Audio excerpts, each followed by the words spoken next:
Charlotte Whitmore did not cry when her father told her she had to go. She sat at the kitchen table, hands folded, spine straight, and she listened. She nodded. She said, "Yes, sir." And when he finished explaining what he needed from her, what he expected her body and her pride to endure on his behalf, she stood up, walked to her room, packed one bag, and did not look back. She had spent 25 years learning how to carry things other people put down. One more burden would not break her. If this story moves you, if you have ever carried something that was never yours to carry, subscribe to this channel, hit that notification bell, and follow Charlotte's journey all the way to the end. And drop a comment telling me what city you're watching from. I want to see how far this story travels. The wagon ride from Millhaven to Carter Ranch took the better part of the morning, and Charlotte spent most of it watching the Montana sky. It was the kind of blue that had no mercy in it, wide and open and indifferent to everything happening beneath it. She liked that about Montana skies. They didn't judge. They just stretched on endlessly as if the world below had nothing to do with them. She had brought one bag, a dress she'd mended 3 times, a small book of recipes her mother had left her, a tin of hard candy she'd bought in town with the last few coins she'd saved from washing laundry for neighbors. She had not brought hope. Hope, she had learned early, was a luxury for women who weighed less. The driver, old Pete Hadley, who ran the postal route and kept his eyes on the road, hadn't said a word to her since Millhaven. He'd taken her father's coin without a word. He hadn't offered to help with her bag. She hadn't expected him to. When the wagon finally crested the ridge and Carter Ranch spread out below them, Charlotte gripped the edge of the buckboard with both hands. Not from fear, from something closer to the feeling you get when you realize a thing is real, truly real, and there is no more time for preparing. She had heard about William Carter her whole life. Everyone in Millhaven had. He was the kind of man that small towns build mythology around, the rancher who had more acres than sense. The cowboy who had turned down 3 rich men's daughters and never explained why, the man who kept to himself and ran his land like a kingdom that didn't require a queen. They said he was cold. They said he was proud. They said he had eyes that could make a dishonest man confess just by looking at him long enough. What they said about Charlotte was different. Too much. That was the word they used most often. Too much woman. Too much weight. Too much of everything that made men uncomfortable and women cruel. She had been hearing it since she was 9 years old, when Mrs. Alderman had pulled her mother aside at church and suggested very kindly that Charlotte ought to eat less at supper. She was 25 now, and the word had followed her like a shadow that grew longer in the afternoon.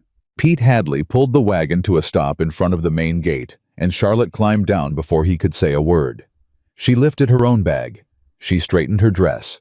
She walked toward the gate with her chin at the angle her mother had always insisted upon, not tilted up in arrogance, not tilted down in shame, but level, honest, present. There were 3 ranch hands near the fence, and they saw her coming. She heard one of them say something. She didn't catch the words, but she caught the laughter. She always caught the laughter. "Hold there," one of them called out. He was young, maybe 20, with a face still soft enough to be sorry for. "You lost, ma'am." "No," Charlotte said. "I'm here to see Mr. Carter. William Carter. I don't know another Carter on this ranch." The young man's grin flickered. The one beside him, older, thick through the shoulders, leaned on the fence post and looked her over. The way men sometimes did, as though she were livestock, being considered for purchase and found wanting. "You the Whitmore girl," he said. "I am." He scratched the back of his neck. "Your daddy send you all this way by yourself?" "My father sent me, yes." "That right." He said it flat, without a question mark, the way men say things when they've already decided on their answer. "Well, boss don't usually take meetings with—" He paused. He smiled. "With folks who just show up unannounced." "I rode ahead," Charlotte said. 3 weeks ago. Mr. Carter's reply said he would receive me today. That shut him up. Not with shame, men like that didn't shame easily, but with the particular discomfort of someone whose mockery has been inconveniently interrupted by facts. "I'll take you up," the young one said. He had the grace to sound a little awkward about it. "I can find the door," Charlotte said. "Thank you." She walked past them. She felt their eyes on her back. She had felt eyes on her back her whole life, and she had learned eventually to walk as if she couldn't feel them at all. The front door of Carter Ranch was heavy oak, well kept, with a brass knocker shaped like a horseshoe. Charlotte knocked twice. She waited.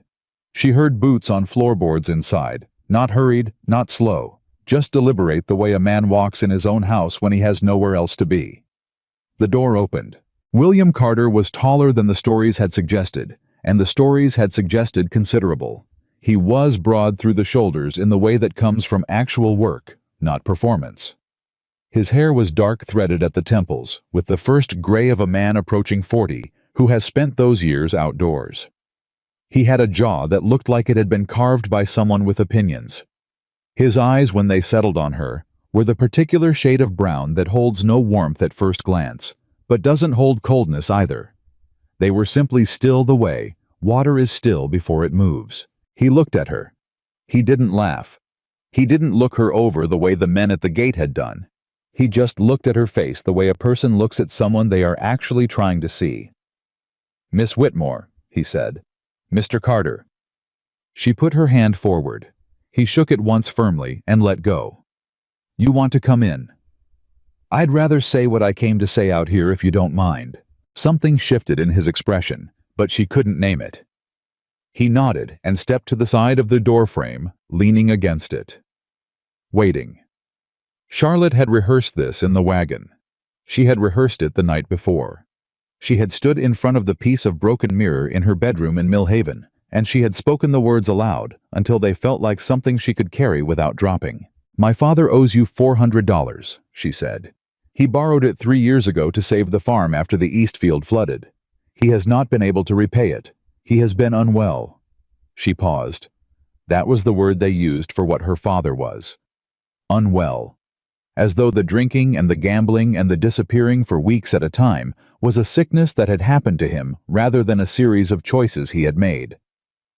"He asked me to come on his behalf, to ask you for more time. 6 months if you can allow it. He intends to sell the eastern 2 acres and settle the debt in full." She stopped talking. She had said what she came to say. William Carter looked at her for a long moment. The wind moved between them. Somewhere behind the house a horse made a sound. "He sent you 40 miles, he said slowly, "to ask for 6 more months." "Yes." "On a debt that's 3 years old." "Yes." "And you came." It wasn't a question. It was something else, something that sounded almost like he was asking her to explain something he genuinely didn't understand. "He's my father," she said. William Carter was quiet for a moment. Then he said, "Come inside, Miss Whitmore. I'll have someone bring tea." The kitchen was the warmest room in the house.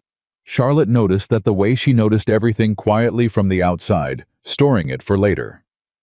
There was a wood stove that had been recently blacked, a long table scarred from years of use, a shelf of good china that had not been touched in some time. She could tell by the fine, even layer of dust on the cups, thin as breath.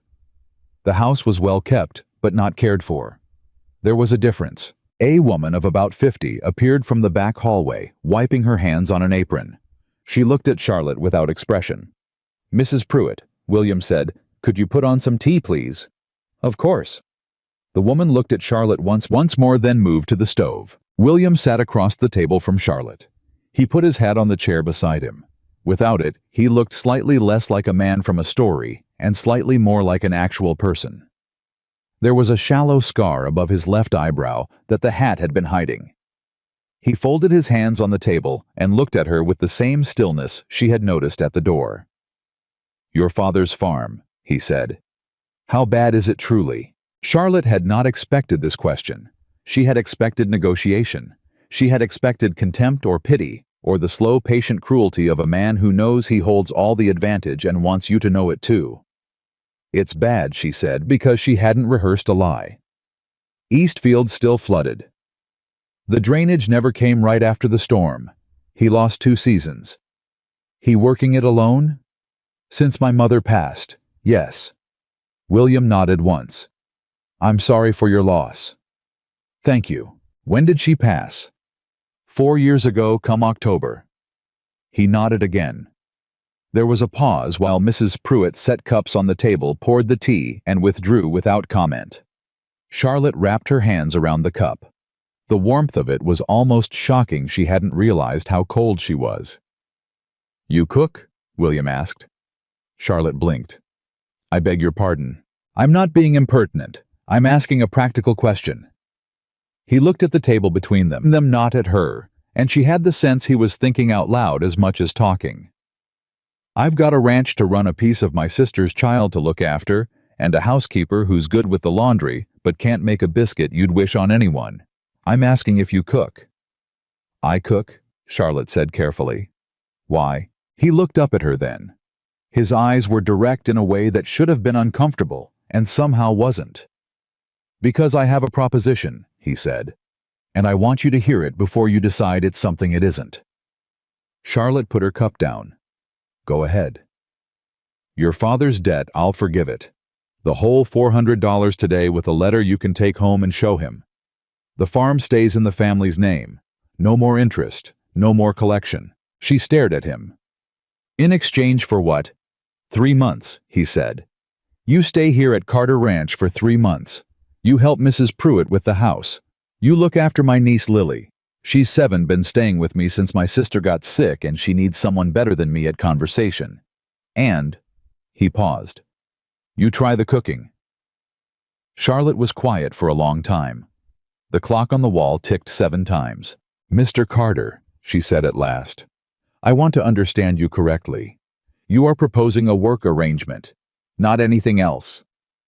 "A work arrangement," he confirmed. "You'll have your own room. Mrs. Pruitt is here every day until supper. My foreman Tom sleeps in the bunkhouse. Nothing improper. Nothing implied.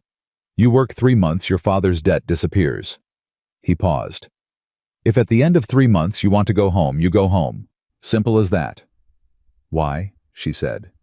He looked at her. "Why me?" she said. "You could hire any woman in Millhaven." "I could," he agreed. "Then why?" He was quiet for a moment. Then he said, "Because you walked 40 miles on your father's behalf, and when you got here, you held your head up. And because the only woman in Millhaven I actually asked, Dora Hensley, in case you're wondering, took one look at the house and said it needed curtains before she'd consider it." Charlotte almost smiled. She stopped herself. "I'm going to be honest with you, Mr. Carter," she said. "People will talk. People always talk. They'll say things about me, about why I'm here, about—" She stopped. She looked at him steadily. "About the way I look."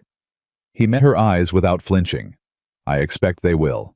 And that doesn't concern you. What other people say about my decisions," William Carter said, "has never concerned me much. Miss Whitmore, I'm asking you to make a practical choice. Your father's debt is real. This offer is real. What you do with it is up to you." Charlotte looked at her teacup. She looked at the dusty good china on the shelf. She thought about the 40 miles she'd come. She thought about the empty expression on her father's face when he'd told her what he needed from her. She thought about the ranch hands at the gate and the way they'd looked at her, and she thought about the way William Carter had looked at her, or rather, looked at her, without the particular kind of subtraction that most men's looks involved when they landed on her body. 3 months, she said. 3 months. "And I want the letter about the debt before I unpack." Something that might have been the beginning of a smile moved across his face. "I'll have it written tonight." "Then I accept," Charlotte said. She picked up her teacup and took a careful sip. Outside, she heard the ranch hands laughing at something. She didn't know if it was about her. She suspected it was. She held the warmth of the cup in her hands and looked at the man across the table and thought, 3 months is a long time. A great many things can change in 3 months, and a great many things can stay exactly the same. She was not sure yet which it would be. By supper time, word had spread to Millhaven. She found this out later from Pete Hadley, who had made 2 postal runs that day and had a talent for carrying news that rivaled his talent for carrying mail.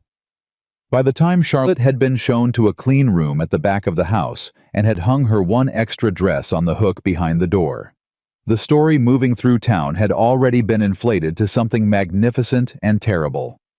"The Whitmore girl is living out at Carter Ranch. William Carter took her in as payment for the debt.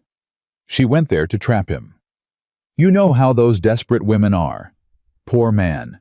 What choice did he have? Charlotte did not hear these things that first day. She heard them later in the way you hear things that have been said about you secondhand in fragments with the particular quality of cruelty that is designed to survive the telling. What she knew that first evening was simpler. She knew the kitchen which she had already walked 3 times to understand. She knew the stove which ran hot on the left and needed watching. She knew that Lily, who appeared at the kitchen doorway at 5:30 with a smear of dirt on her chin and a suspicious expression, was 7 years old and had her uncle's eyes and her mother's stubbornness. "You're the lady who's staying here now," Lily announced from the doorway. "I am," Charlotte said. She was rolling out dough on the kitchen table because the bread situation in the house was a genuine emergency, and she had decided to address it immediately. "What are you making?" "Bread. And if there's honey anywhere in this house, biscuits tomorrow morning." Lily came 2 steps into the kitchen. "There's honey. Mrs. Pruitt hides it because last time I found it, I ate all of it." "That does sound like a you problem." Lily blinked. Then, to Charlotte's great private relief, she laughed. It was a sudden, unguarded laugh, the kind that children produce when an adult says something unexpected. "You're funny," Lily said, as though this surprised her. "Occasionally," Charlotte allowed. Lily came the rest of the way into the kitchen and climbed up onto the bench beside the table. She watched Charlotte work in silence for a moment. Then, "My mama's sick." "I know," Charlotte said. "I'm sorry. Uncle William says she's going to get better." Charlotte rolled the dough, folded it, turned it. "I hope she does." "Do you think she will?" Charlotte looked at the child. Lily looked back at her with the particular directness of a 7-year-old who has been talked to carefully by adults for too long and has learned to hear everything that wasn't being said. "I think your Uncle William loves your mama very much," Charlotte said honestly. "And I think the people who love each other that hard find ways to hold on." Lily was quiet. Then she said, "Can I help with the bread?" "You can press the edges down," Charlotte said. "Like this." She showed her. Lily did it with enormous concentration, her small hands precise and serious.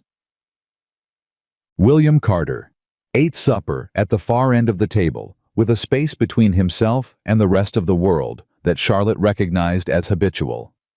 He ate Mrs. Pruitt's leftover stew without apparent feeling about it either way. He read something. He answered Lily's questions about horses in short, accurate sentences that suggested he had been asked these questions before and had decided they deserved real answers. When Charlotte set the bread on the table, he looked up. "Where'd that come from?" "The kitchen," she said, "where bread generally comes from." He looked at the bread. He looked at her. He broke off a piece and ate it. He didn't say anything for a moment. Then, "That's very good bread, Miss Whitmore." "Thank you, Mr. Carter." "I don't know where the honey got to," Lily announced with perfect innocence. William looked at his niece. He looked at Charlotte. Charlotte looked at the ceiling. "Lily," he said. "Yes, Uncle William. Where is the honey?" "I'm not sure where it could be." "Lily." "It might be in my room." "Go get it." Lily got it with the particular expression of a child who has calculated that this outcome was inevitable and is performing resignation for the audience. She set it on the table. William spread honey on his bread without further comment. He passed the jar to Charlotte. "Thank you," Charlotte said. He said, and returned to his reading. It was, Charlotte thought, the most normal supper she had eaten in years. Not because anything about it was extraordinary, but because no one had looked at her plate. No one had commented on what she took. No one had shifted in their chair or made a small face that said, "Does she really need that?" She ate her bread. She poured her own honey. She was simply a person at a table. She had almost forgotten what that felt like. 3 days passed. Then 5. Then a week. Millhaven did not forget about her. She discovered this on her first trip to town, which William had sent her on for supplies with a list and a wagon, and Tom the foreman, who was a quiet red-haired man from Kentucky, who seemed to operate on a policy of minimal conversation and maximum efficiency. The general store was run by a man named Dade, who had a wife named Marvel, who was always present and never appeared to be doing anything other than listening. Charlotte gave Dade the list. He started pulling items. She waited at the counter and was aware the way she was always aware of being watched. "You're the Whitmore girl," Marvel Dade said. "I am." "Staying out at Carter Ranch?" "I am." Marvel looked her over. The look was practiced and thorough and meant to be felt. "Isn't that thing?" she said. Charlotte looked at a jar of peppercorns on the shelf and waited for whatever came next. "I always did think." Marvel continued adjusting a bolt of fabric on the counter that didn't need adjusting, that William Carter had particular tastes, particular criteria, you might say, for female company. Charlotte looked at her. "I'm sure he does," she said pleasantly. "Most people do." Marvel Dade blinked. That wasn't the response she'd been expecting. "Of course," Charlotte added.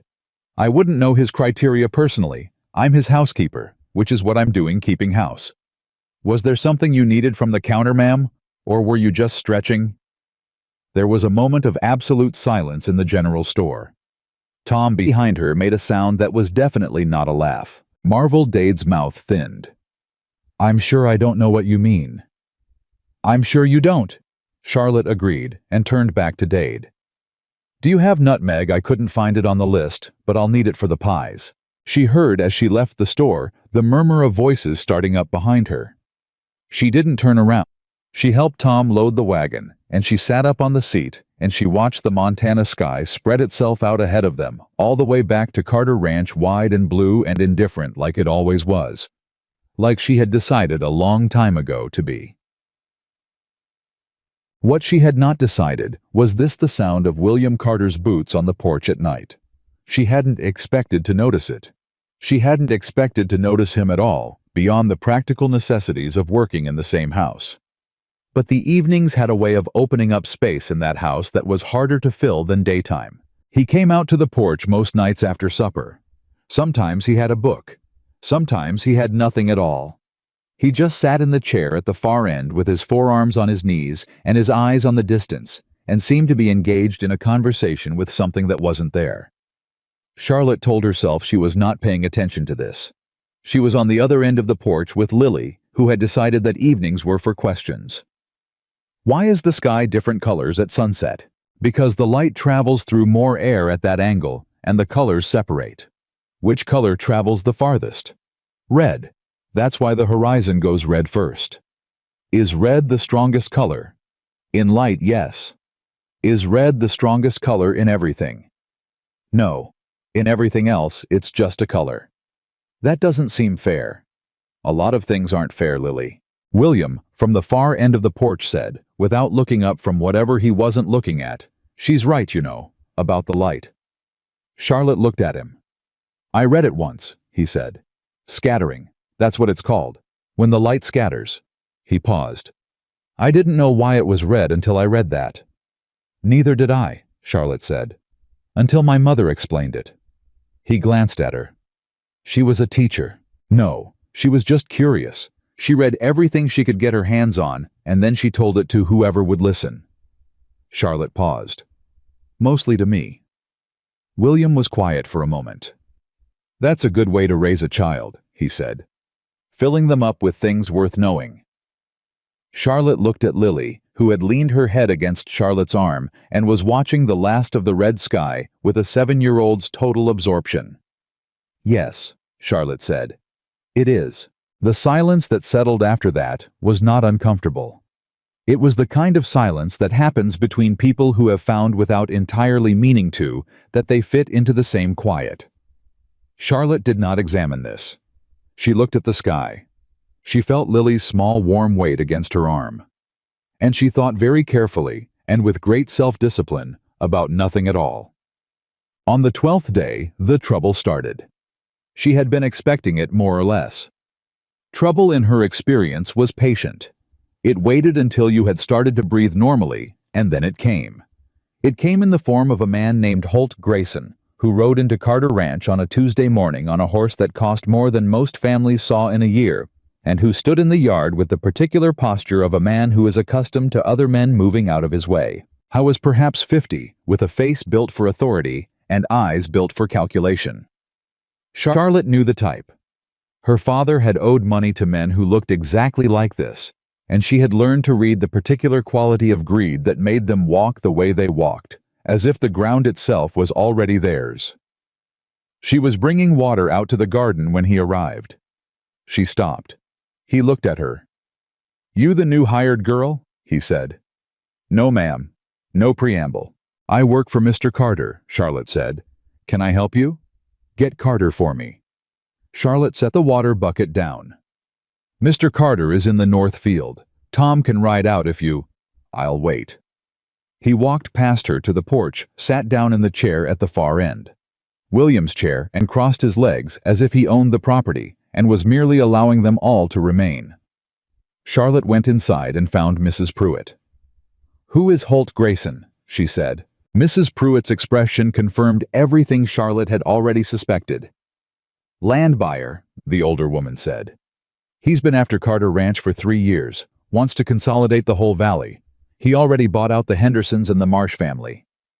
"What does he want with this ranch?" "Same thing men like that always want. More." Mrs. Pruitt wiped down the counter. "Mr. Carter's turned him down twice. But Grayson, he's patient. He waits for people to get weak and then he comes in." Charlotte looked toward the window. "He doesn't look patient to me." "He's not. He's pretending." She went back outside with a glass of water. Not for Grayson, but to set it on the railing because she had established this as part of her morning routine, and she was not going to alter her routine for a man who hadn't said ma'am. He watched her move around the yard. She could feel it. She carried on. When William came back from the north field, he saw Grayson on the porch, and the stillness in his face shifted into something careful and controlled. "Grayson," he said. Not a greeting, an acknowledgement. "Carter." Grayson stood. He looked at William, and then past him at Charlotte. He smiled in a way that had no warmth in it. "I see you've made some domestic improvements." "What do you want?" William said. "Same thing I always want. A conversation." "I've given you 2. Humor me a 3rd time. A man's circumstances change. I like to keep up." William looked at him for a long moment. Then he said, "Come inside." He did not look at Charlotte. But as he passed her, he said very quietly, "You don't have to go anywhere." She hadn't moved. She wasn't going to move. She picked up the water bucket. She went back to the garden. From the kitchen window, 20 minutes later, she heard voices. William's steady low, Grayson's measured and persuasive. She couldn't make out the words. She didn't need to. She had heard that particular conversation before. She had grown up in a house full of that conversation. Men like Grayson never said what they meant in the first sentence. They built toward it. They laid the groundwork the way a man lays a trap, with patience with bait, with a smile you weren't supposed to recognize as teeth. She rolled out the pie crust. She listened to the voices rise and fall. She waited. Grayson came out of the house 25 minutes later with the controlled face of a man who has not gotten what he wanted, but is not yet ready to stop trying. He crossed the yard toward his horse. He paused beside Charlotte, who was hanging the washing on the line. "You know," he said conversationally, "a man like William Carter is going to want a certain kind of woman to run this ranch." Charlotte kept her hands on the sheets. "Is that so? A certain stature, a certain presentation." He let the pause do what he wanted the words to do without having to say them. "I'm only saying it as a friend." "You're not my friend," Charlotte said. "And you're not his." Grayson looked at her with a new expression. Not quite surprise, something colder.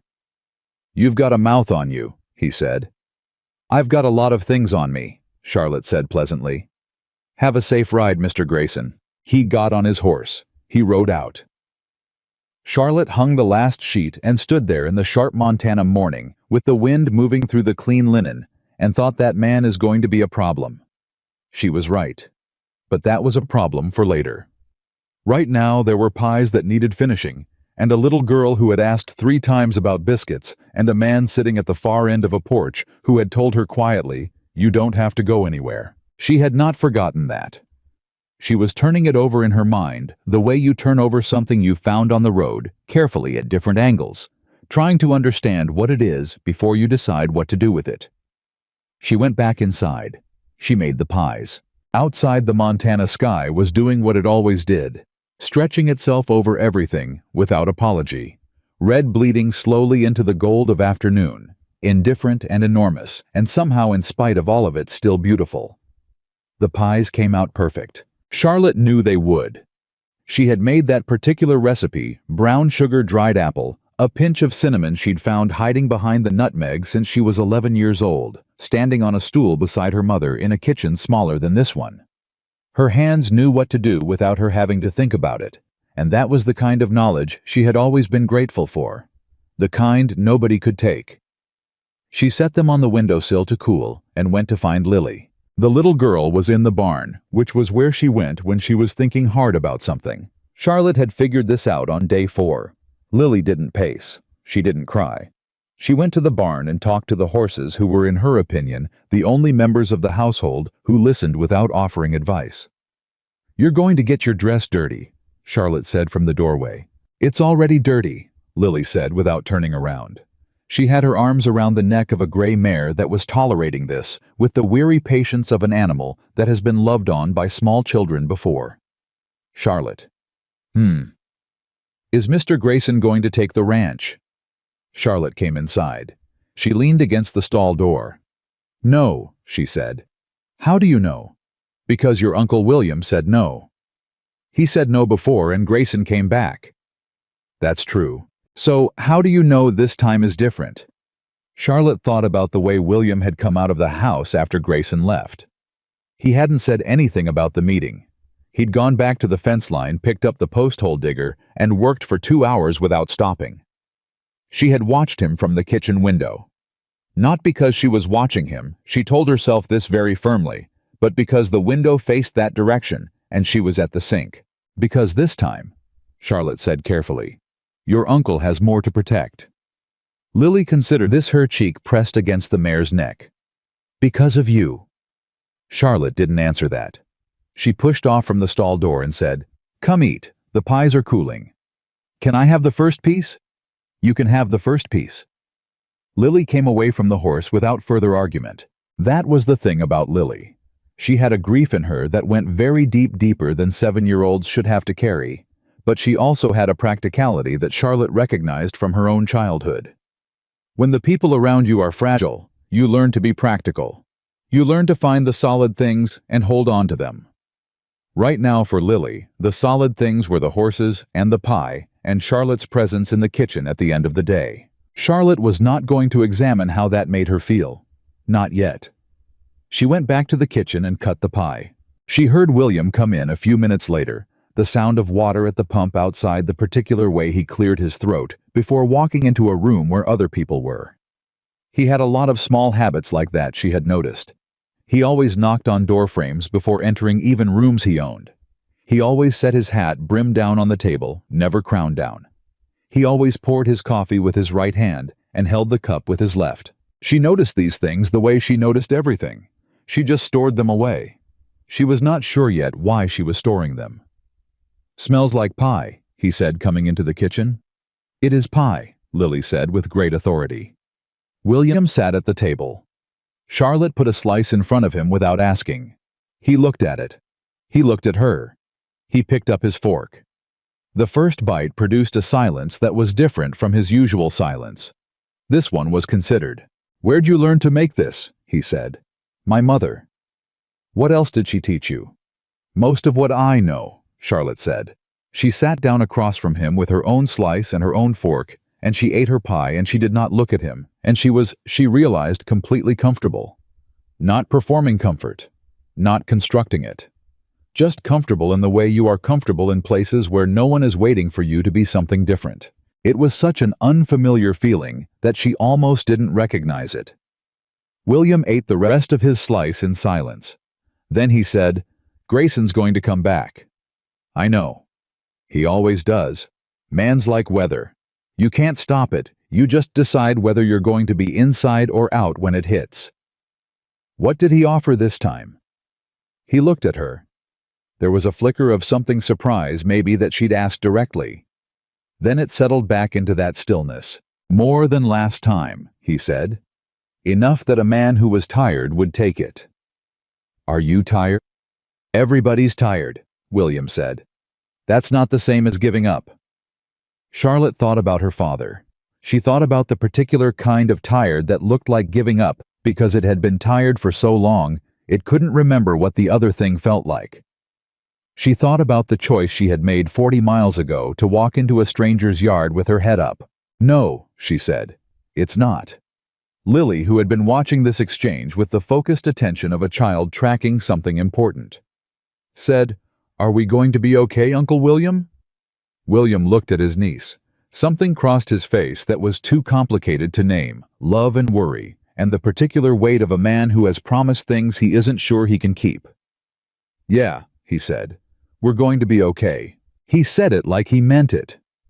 That was what Charlotte noticed. Not the words. The way he said them without hesitation, without qualification, as if he had decided that this was true and intended to make it so through sheer force of will. She believed him. She wasn't sure she should, but she did. The evening settled in around the three of them. Charlotte washed the dishes. Lily dried or attempted to achieving mixed results. William sat at the table with his account ledgers working through numbers with the focused quiet of a man trying to solve a problem that arithmetic cannot entirely reach. At some point, Charlotte looked up and realized the kitchen had gotten dark, and she had been so comfortable that she hadn't noticed the hours passing. That hadn't happened to her since her mother was alive. She said goodnight. She went to her room. She lay in the narrow bed and listened to the sound of the ranch settling into darkness. The horses shifting the wood of the house, contracting in the cool, the distant call of something wild, far out in the valley, and she thought 3 months. You are here for 3 months. This is work. This is a debt being settled. This is not yours. She told herself this until the sound of the ranch at night was too steady and too warm to argue with, and she slept.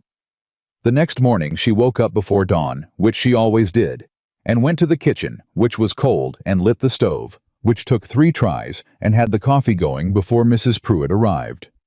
Mrs. Pruitt came in, took one look at the kitchen, and said nothing. This was Charlotte had learned the closest the woman came to approval.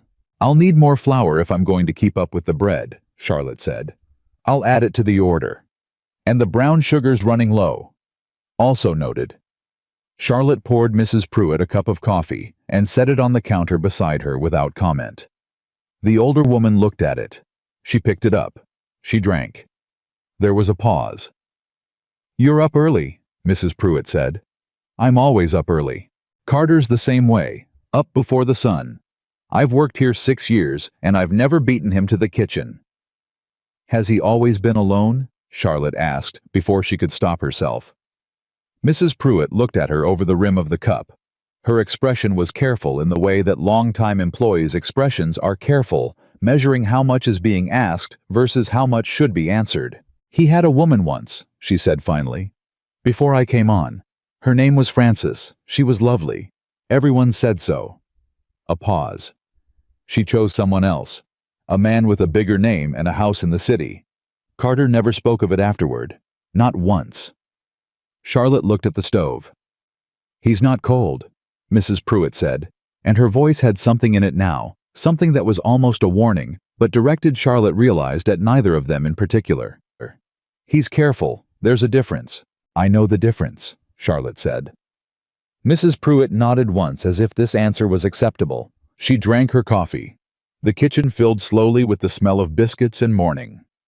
The day arrived like days always did, with more in it than you had planned for. The first thing that happened was Tom riding in hard from the east pasture, with news that 3 fence sections were down and cattle were loose. William was out the door before Tom finished the sentence, calling for 2 more hands moving fast, completely focused.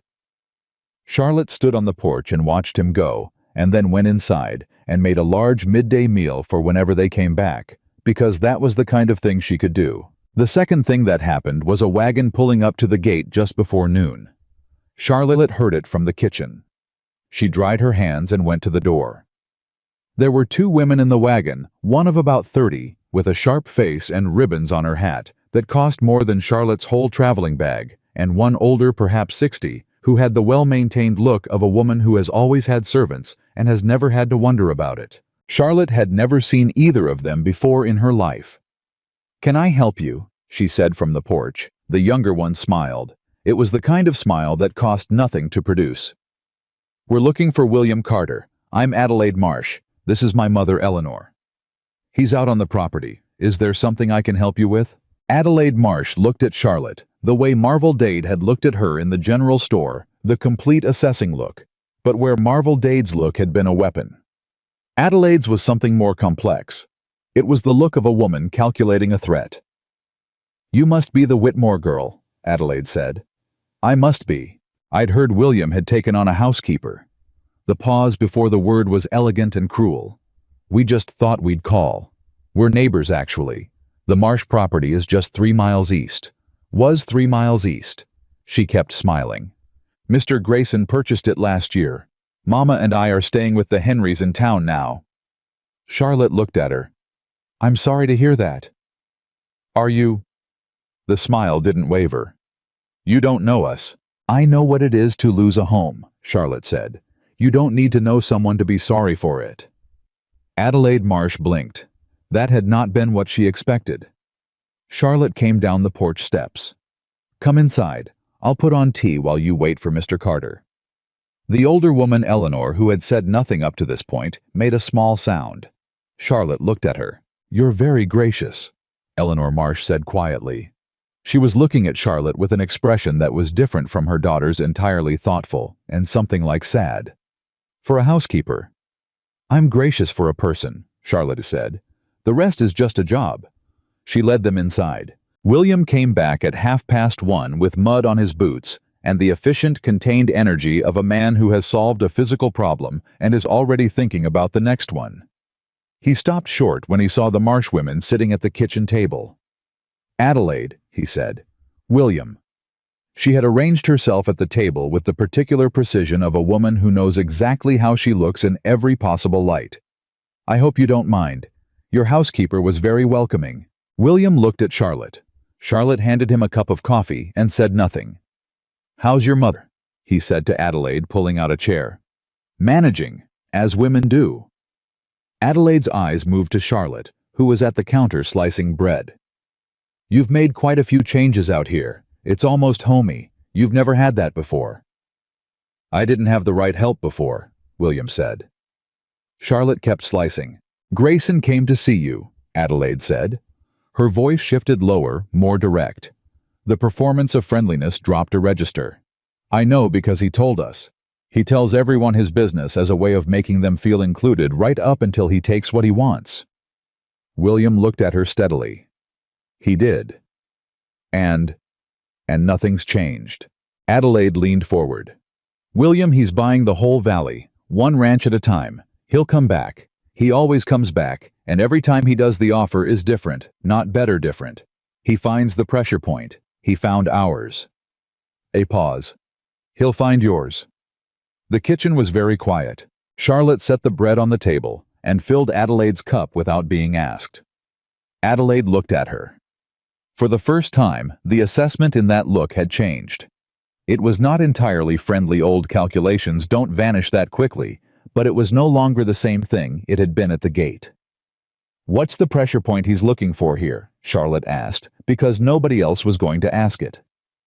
Adelaide looked at William. William looked at the table. "He wants the water rights," he said. "The creek that runs through the north edge of my property, it feeds half the valley. If he owns Carter Ranch, he controls the water. Then it doesn't matter who else holds out. He'll have everything that matters." "And he knows you know that," Charlotte said. "Yes." "So why keep offering if he can't get you through price? What's the other pressure?" Adelaide's eyes moved to Charlotte with something new in them. "She's sharp," she said to William. "Yes," William said, simply, without adding anything. Charlotte looked at him. He looked back at her. And in the space of that look, Charlotte understood that she had just been not defended exactly, but named, accurately, by a man who chose his words the way he chose everything deliberately without waste and meaning exactly what he said. She looked at her cup. The other pressure, Adelaide said, her voice dropping further, is that Grayson found out about the Eastern property claim. The one your grandfather filed that was never fully registered. He's got a lawyer in Helena who says there's a challenge to be made. If he can get that into a territorial court, it could freeze your operations for 2 years minimum. William's jaw tightened. Just slightly. Just enough. That's why he's coming to you now, Charlotte said slowly. Before you know about the challenge, he wants you to sell before you can fight. The silence stretched out. Eleanor Marsh, who had said almost nothing throughout all of it, set down her teacup and looked at William with the calm of a woman who has watched men make decisions for 60 years and knows the exact shape of the ones they regret. My husband didn't believe Grayson would follow through either, she said, right up until the papers came. William stood up. He walked to the window. He stood there with his back to the room and his hands in his pockets, and Charlotte watched the line of his shoulders and thought he already knew about the land claim. He's known for a while. He just didn't want to say it out loud, because saying it out loud makes it real. How long do I have? He said. Grayson files in Helena at the end of the month, Adelaide said. That's 3 weeks. William turned around. His face was controlled, but his eyes had the particular quality of a man running through options in real time, calculating, sorting, discarding. Thank you, he said, for telling me. Adelaide rose. Her mother followed. At the door, Adelaide paused and looked back at Charlotte with an expression that had finally settled into something approaching honest. You're good at this, she said. Meaning the house, the tea, the conversation. Meaning Charlotte understood something larger than any of those things. At what? Charlotte said. Keeping things steady when everything's moving. Adelaide glanced at William. He could use that, whatever arrangement this is. She left before Charlotte could answer. The kitchen was very quiet again. William sat back down. He put his hands flat on the table and looked at them for a long moment.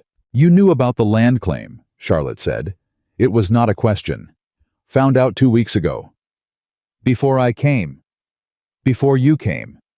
Charlotte sat down across from him. Is it a real challenge? My grandfather registered in '62. The filing was partial because the territorial office flooded and half the records were lost. There's an argument to be made. He exhaled. It's not a good argument, but a lawyer in Helena can make a bad argument last 2 years. Can you find a lawyer of your own? The only one in Millhaven does property work for the general store and the occasional dispute about chickens. Helena's 2 days' ride. Then you need to go to Helena. He looked at her. 2 days there, 2 days back. Take the documentation you have. Find someone who handles territorial claims. She was thinking out loud, she knew, in the way that was sometimes impolite, but the problem was sitting right there, and her mind had already gotten hold of it. In the meantime, is there anyone in the valley who would sign a statement about the water rights, their own dependency on that creek? It won't stop the legal challenge, but it complicates Grayson's position if it goes to court. William was staring at her. What? She said. You do this often, he said. Solve other people's problems. I grew up in a house with a lot of problems, she said. You learn to think that way. He was quiet for a moment. Then he said, I'd have to be gone 4 days minimum. Lily's here. The ranch doesn't stop for legal trouble. I'll manage, Charlotte said. That's not... He stopped. He looked at her. That's a significant thing to take on. I'm aware of what it is. I haven't asked you to do that. You didn't have to, Charlotte said. I'm telling you I can. Something moved through his face, complicated, layered more than the moment seemed to call for. He looked at her the way he had looked at her that very first day on the porch, directly, with the kind of attention that didn't subtract anything. All right, he said. All right, she agreed. He got up, and his hand, just briefly, just for a second, passing close enough to the edge of the table where her hand rested, almost touched it. Not quite. He went out to find Tom. Charlotte sat at the table alone. She pressed her hand flat against the wood where his had almost been, and she thought, this is work. This is a debt. 3 months. She thought it very carefully and very clearly. It helped less than it should have. The day that William left for Helena was overcast and cold for the season. Charlotte stood in the yard and watched him ride out at first light with Tom beside him, and a saddlebag full of documents, and a face that said he had already made peace with the discomfort of it. He paused at the gate. He looked back at her. "Don't let Lily near the honey again," he said. "I'll do my best," Charlotte said. He almost smiled. He rode out. Lily appeared at Charlotte's elbow. "He always looks like that when he leaves," she said. "Like what?" "Like he's not sure the place will still be here when he comes back."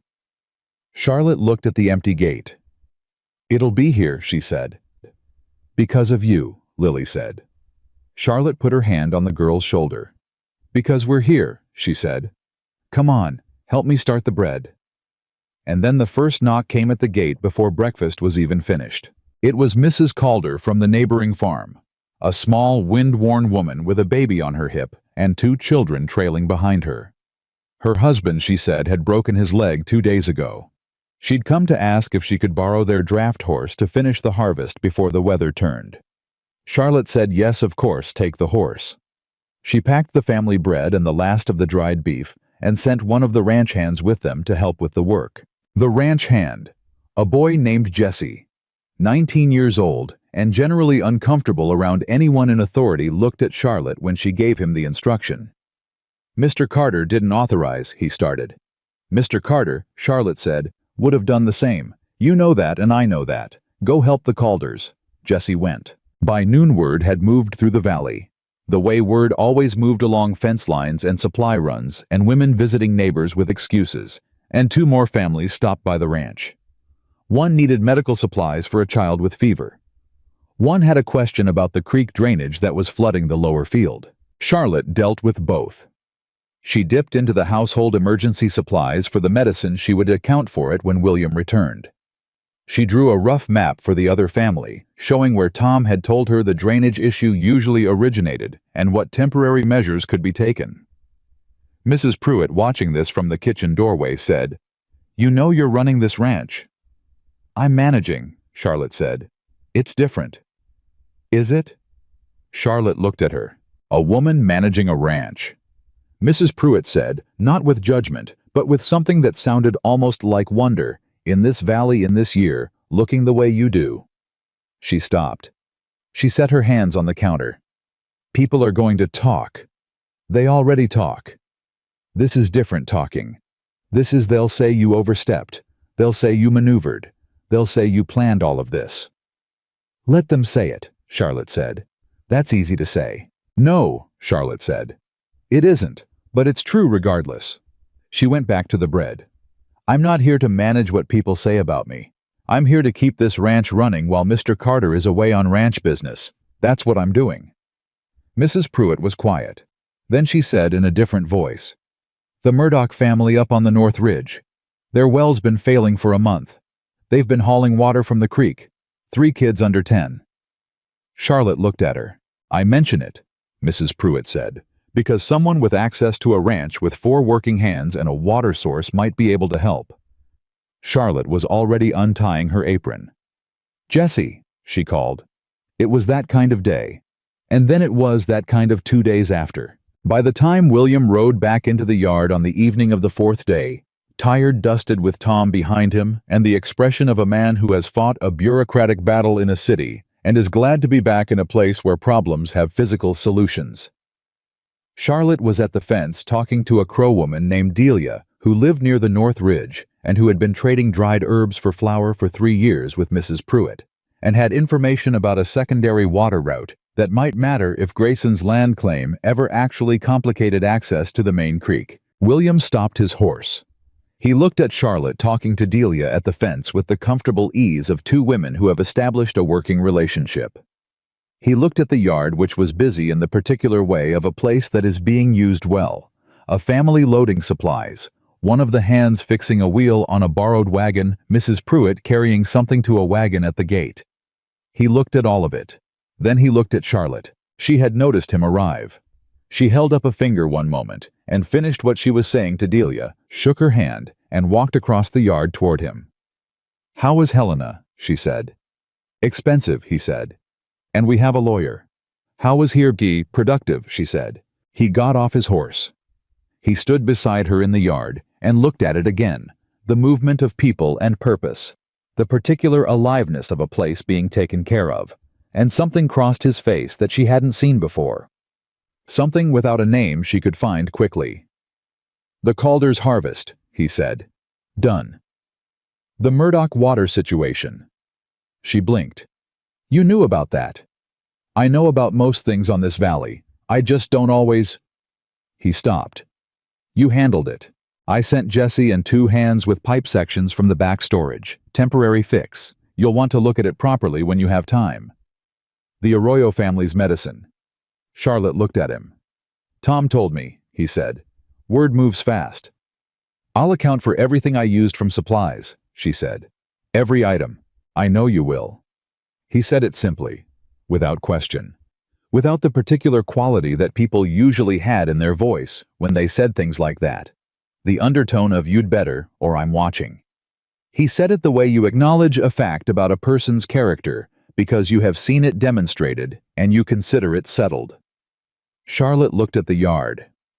"People are talking," she said, "about what I did while you were gone." "What kind of talking?" "The kind that says I overstepped, that I had motives, that a woman who looks like me taking on authority in this kind of situation—" She stopped. William turned to face her fully. He had a way of doing that, of giving his whole attention to a thing that was not dramatic, just complete. "What do you think?" he said. "I think I did what needed doing." "So do I." "It doesn't bother you," she said. "What they're saying." Howe was quiet for a moment. Not the silence of someone thinking up an answer. The silence of someone choosing which true thing to say. "Miss Whitmore," he said, "I came back to a ranch that's running better than when I left it. I came back to a valley full of people who got help they needed. I came back to my niece in one piece and probably eating better than she has in a year." He paused. "What people are saying about that has nothing to do with what it is." Charlotte looked at him. Her throat did something complicated that she declined to examine. "Supper's at 7, she said. "I'll be cleaned up by then," he said. He took his horse toward the barn. He stopped halfway there and turned back. "Charlotte," he said. She turned. It was the first time he had used her first name. She was not sure he knew he had done it. "Thank you," he said. Just that. The 2 words direct and plain and without performance. She nodded. She went inside. In the kitchen, she put her hands on the counter and stood very still for a moment, looking at the wall. 3 months, she told herself. 3 months. The problem was that she had been here 3 weeks, and somehow, without her permission, this kitchen had started feeling like hers. She wasn't sure yet what to do with that. What she did not know, could not have known, standing there in the kitchen, with the evening settling in around her, was that Holt Grayson had ridden back into Millhaven that same afternoon. He had brought with him a lawyer from Helena, and a document that he was very carefully keeping private, and he had gone to the saloon and over drinks. He had done what men like him always do when direct approaches fail. He had started working on something softer. Something that didn't look like an attack until it was already through the door. He had started asking questions about Charlotte Whitmore.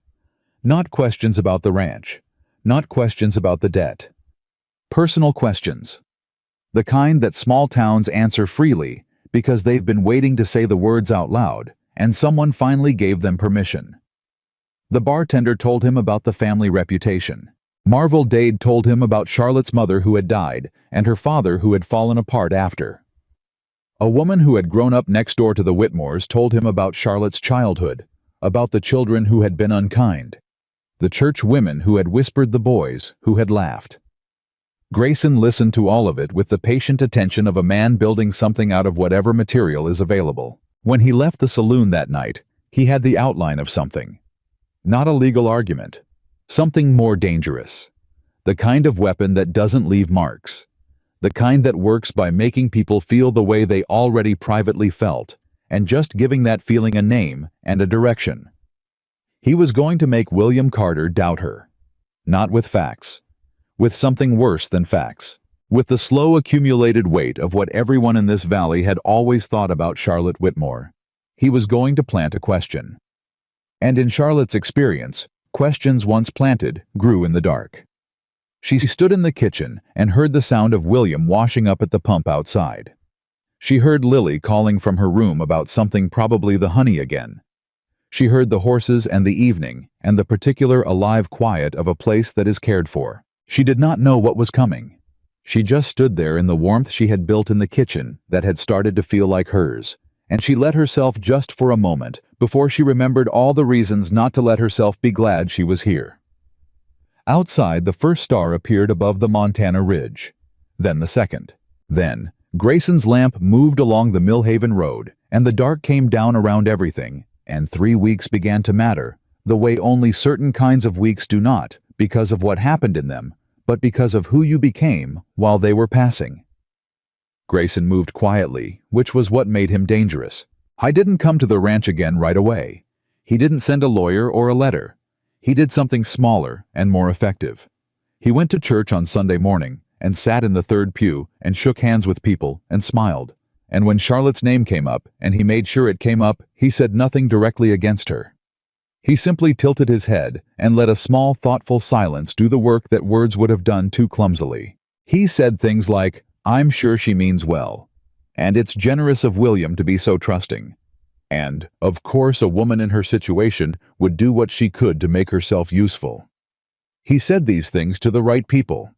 To Marvel Dade, who repeated everything. To Pastor Holloway, who had opinions about propriety. To the 3 or 4 women in Millhaven who had been quietly deciding for weeks what kind of woman Charlotte Whitmore was, and needed only the smallest push to say it out loud. Charlotte didn't hear any of this directly. She heard it the way she always heard things secondhand at odd angles through gaps in conversations that weren't quite shut before she arrived. She heard it first from Jesse, of all people, who was mucking out the barn when she came in one morning, and who had the grace to look ashamed before she had even said a word. What she said, because his face was telling her something whether he wanted it to or not. "Nothing, ma'am." Jesse. He stabbed the pitchfork into the straw and looked at the wall. "People in town are saying things." "I know people in town say things. These are different things." He stopped. He started again. "They're saying you came here to trap Mr. Carter. That the debt was a setup. That your daddy planned it and you're carrying it out." He said the last part quickly, like something he needed to get out of his mouth. Charlotte was quiet for a moment. The barn was warm around them and smelled of hay and horse and winter coming. "And what do you think?" she said. Jesse finally looked at her. He was 19 years old and had the decency to look like this conversation was costing him something. "I think," he said slowly, "that you sent me to help the Calders when you didn't have to, and that you stayed up 2 nights when Mrs. Murdoch's little boy had the fever, and that you make bread every morning even though nobody asked you to." He paused. "I don't think that's trapping anybody." Charlotte picked up a brush from the hook and went to the nearest horse. She ran it along the animal's flank in long, even strokes. Her hands were steady. She was very deliberately making them steady. "Thank you, Jesse," she said. "Yes, ma'am." She heard him go back to work behind her, and she stood there with the brush and the horse and the quiet of the barn, and she thought it started. Right on schedule. Exactly as she had known it would. The question now was what Grayson intended to do with it. She found out 2 days later. She was in the kitchen when William came in from town with a look on his face she hadn't seen before, not angry, not cold, but tight in the way that a man's face gets when he is holding something in that wants very badly to come out. He set his hat on the table. He sat down. He looked at his hands. "Something happened in town," Charlotte said, not a question. "Ran into Grayson outside the land office." She waited. "How was polite," William said, and said the word like it tasted wrong. "Asked after the ranch, asked after Lily, asked—" He stopped. He pressed his palms flat on the table. "He asked if I knew about your father's history, beyond the debt." Charlotte's stomach went very still. "What history?" William looked up at her. "He said your father lost a previous property in Kansas, 12 years ago. Borrowed against it from a man named Tallow. Couldn't pay. Lost the property and the man's money." A pause. "He said it wasn't the first time your family had done this, that it was a pattern." The kitchen was quiet. Charlotte could hear the clock. "Is that true?" William said. She met his eyes. "Yes." Something moved across his face. "My father lost the Kansas property when I was 13, she said. "We moved to Millhaven after. He promised my mother it wouldn't happen again." She paused. "It happened again, just more slowly." She kept her voice even. "I'm not going to lie to you about my family, Mr. Carter. My father is a man who makes promises he can't keep and borrows money he can't repay and loses things that other people love. That is who he is. I have known it for a long time." She looked at him steadily. "That is not who I am." The silence stretched between them. "I know that," William said. 3 words. No hesitation. Charlotte blinked. "I know that," he said again more quietly. I wasn't asking because I doubted you. I was asking because Grayson told me in front of 3 other men, and I want to know what I'm dealing with." He exhaled. "He's building something. This is the foundation." Charlotte sat down across from him. "He's trying to make you doubt my intentions. If you doubt me, you're distracted. If you're distracted, you make mistakes. If you make mistakes—" "He gets the ranch," William said. "Or he gets you to push me out," she said. "And then the valley sees that you couldn't hold your own household together, and that makes you weaker, and Grayson gets the ranch anyway through the legal challenge." William looked at her. "You've been thinking about this." "I've been thinking about this since the day he rode up and sat in your chair." He was quiet for the long moment. Then he said, "What do you think he does next?" "He needs something real," she said. "Something that looks like evidence.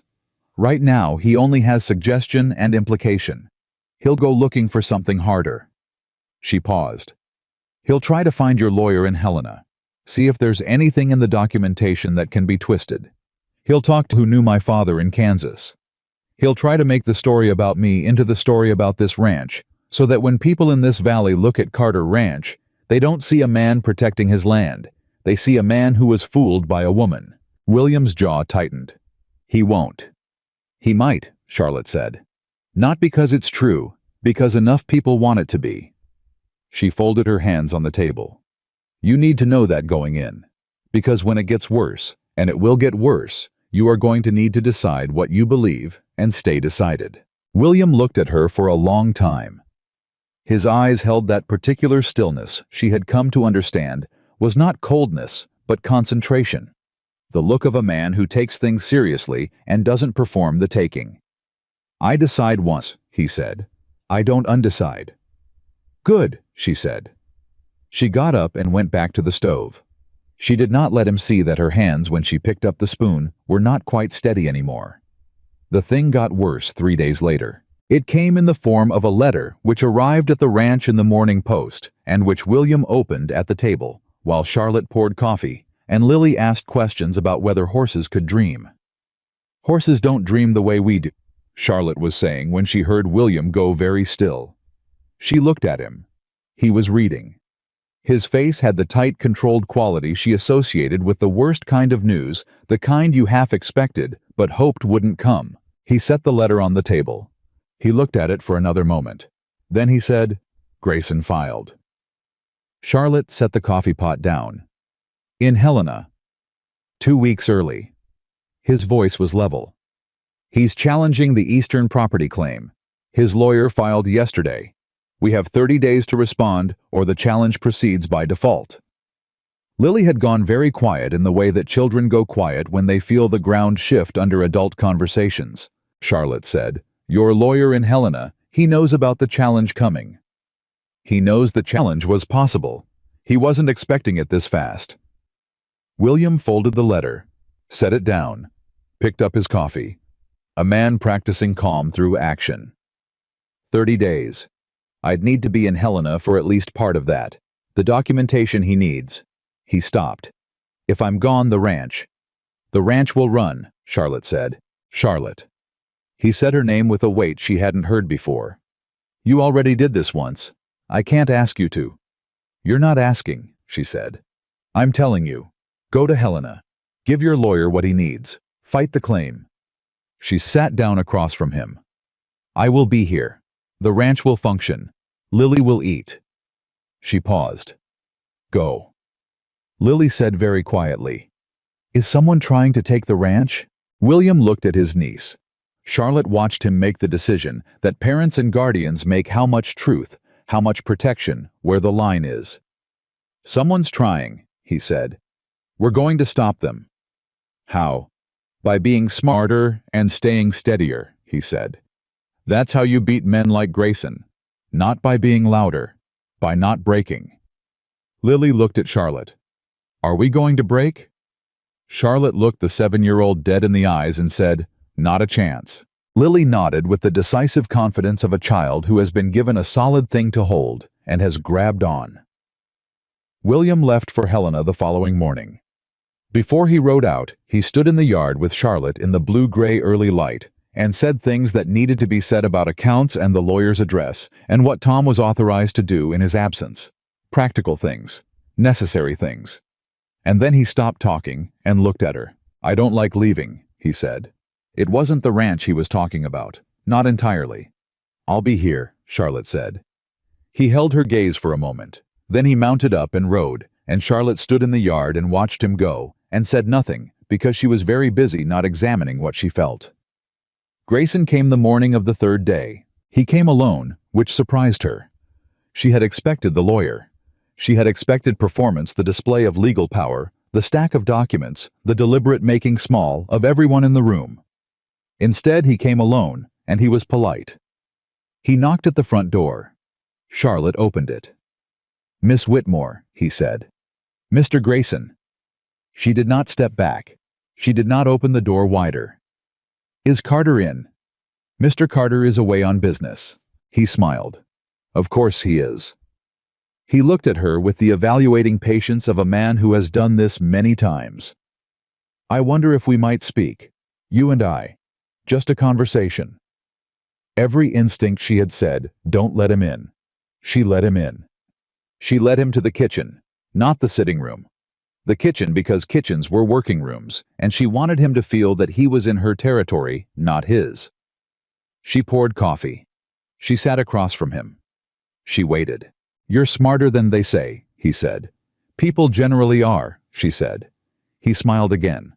I'll be direct then. You strike me as a woman who appreciates directness. He set his cup down. The legal challenge to Carter's property claim is real.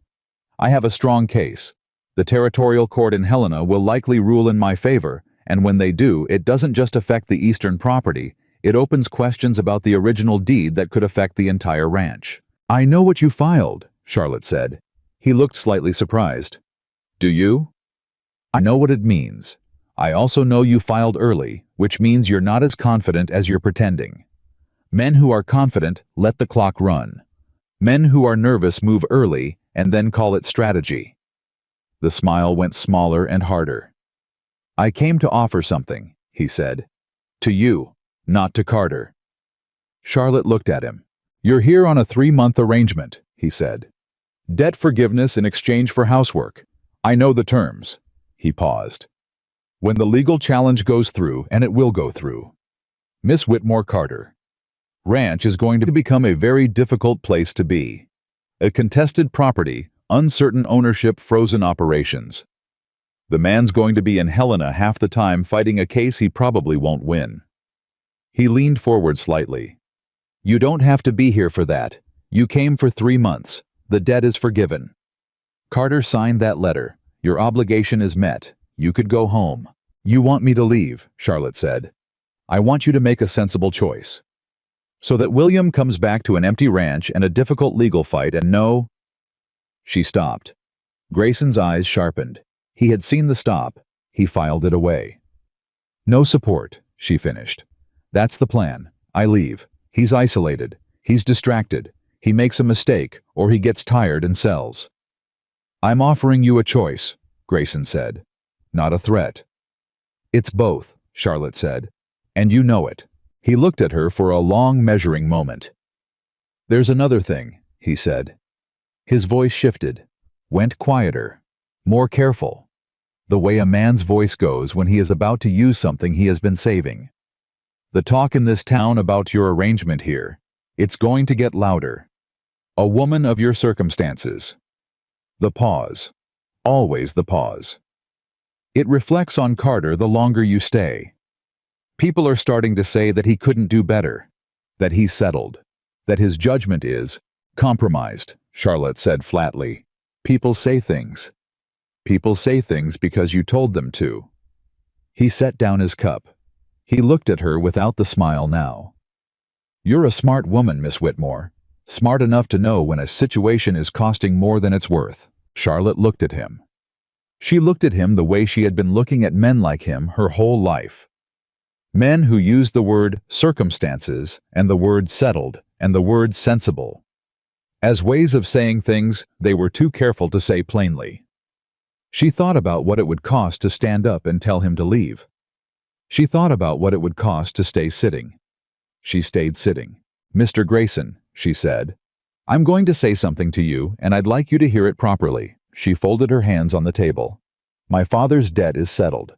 My arrangement with Mr. Carter is my own business. The legal challenge you filed is your business, and the courts will decide it. But what you just tried to do coming into this house while the man who owns it is away talking to the woman he employs, trying to use her to break him. She stopped. She looked at him steadily. That's the action of a man who doesn't have a strong enough case and knows it, and I think you know I know it. I was very still. I'm not leaving, she said. Not because of you, not because of the talk, not because of the legal challenge. She paused. When Mr. Carter comes back, I'll tell him you were here. I'll tell him exactly what you said, and then he'll make whatever decision he makes, and you'll do whatever you do next, and the courts will decide the rest. She stood up. The door's behind you. For a moment, he didn't move. His face held something she hadn't seen on it before. Not quite anger, something more like recalibration. The expression of a man who has tried a particular key and found it doesn't fit this lock. He stood. He picked up his hat. At the door he turned. You know, he said, I almost admire it. The confidence. He looked at her. But the valley will decide, Miss Whitmore. Not me, not you, not Carter. The valley will decide what it thinks of a woman like you holding a position like this. And valleys in Montana have long memories. He left. Charlotte closed the door behind him. She stood in the hallway for a long moment, perfectly still, with her hand still flat on the door. Then she went back to the kitchen, sat down, and let herself shake for exactly 60 seconds. Just that. She counted them. When she was done, she got up and started the supper. Mrs. Pruitt came in that afternoon and knew immediately the way women who pay attention always know. Grayson, she said. He came while William was away.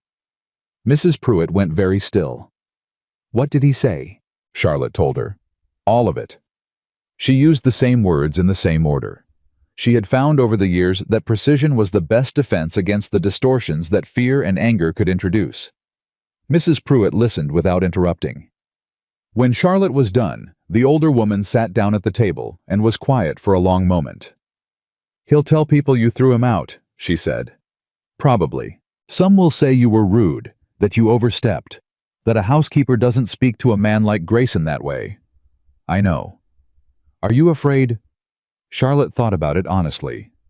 Yes, she said. Not of him, of what happens if it works. If he gets enough people talking, and William comes back to a valley that's already decided, and the weight of it. She stopped. Men can hold out against a lot, but public opinion is slow water. It wears through eventually. Mrs. Pruitt looked at her. You care about what happens to this ranch? It wasn't a question.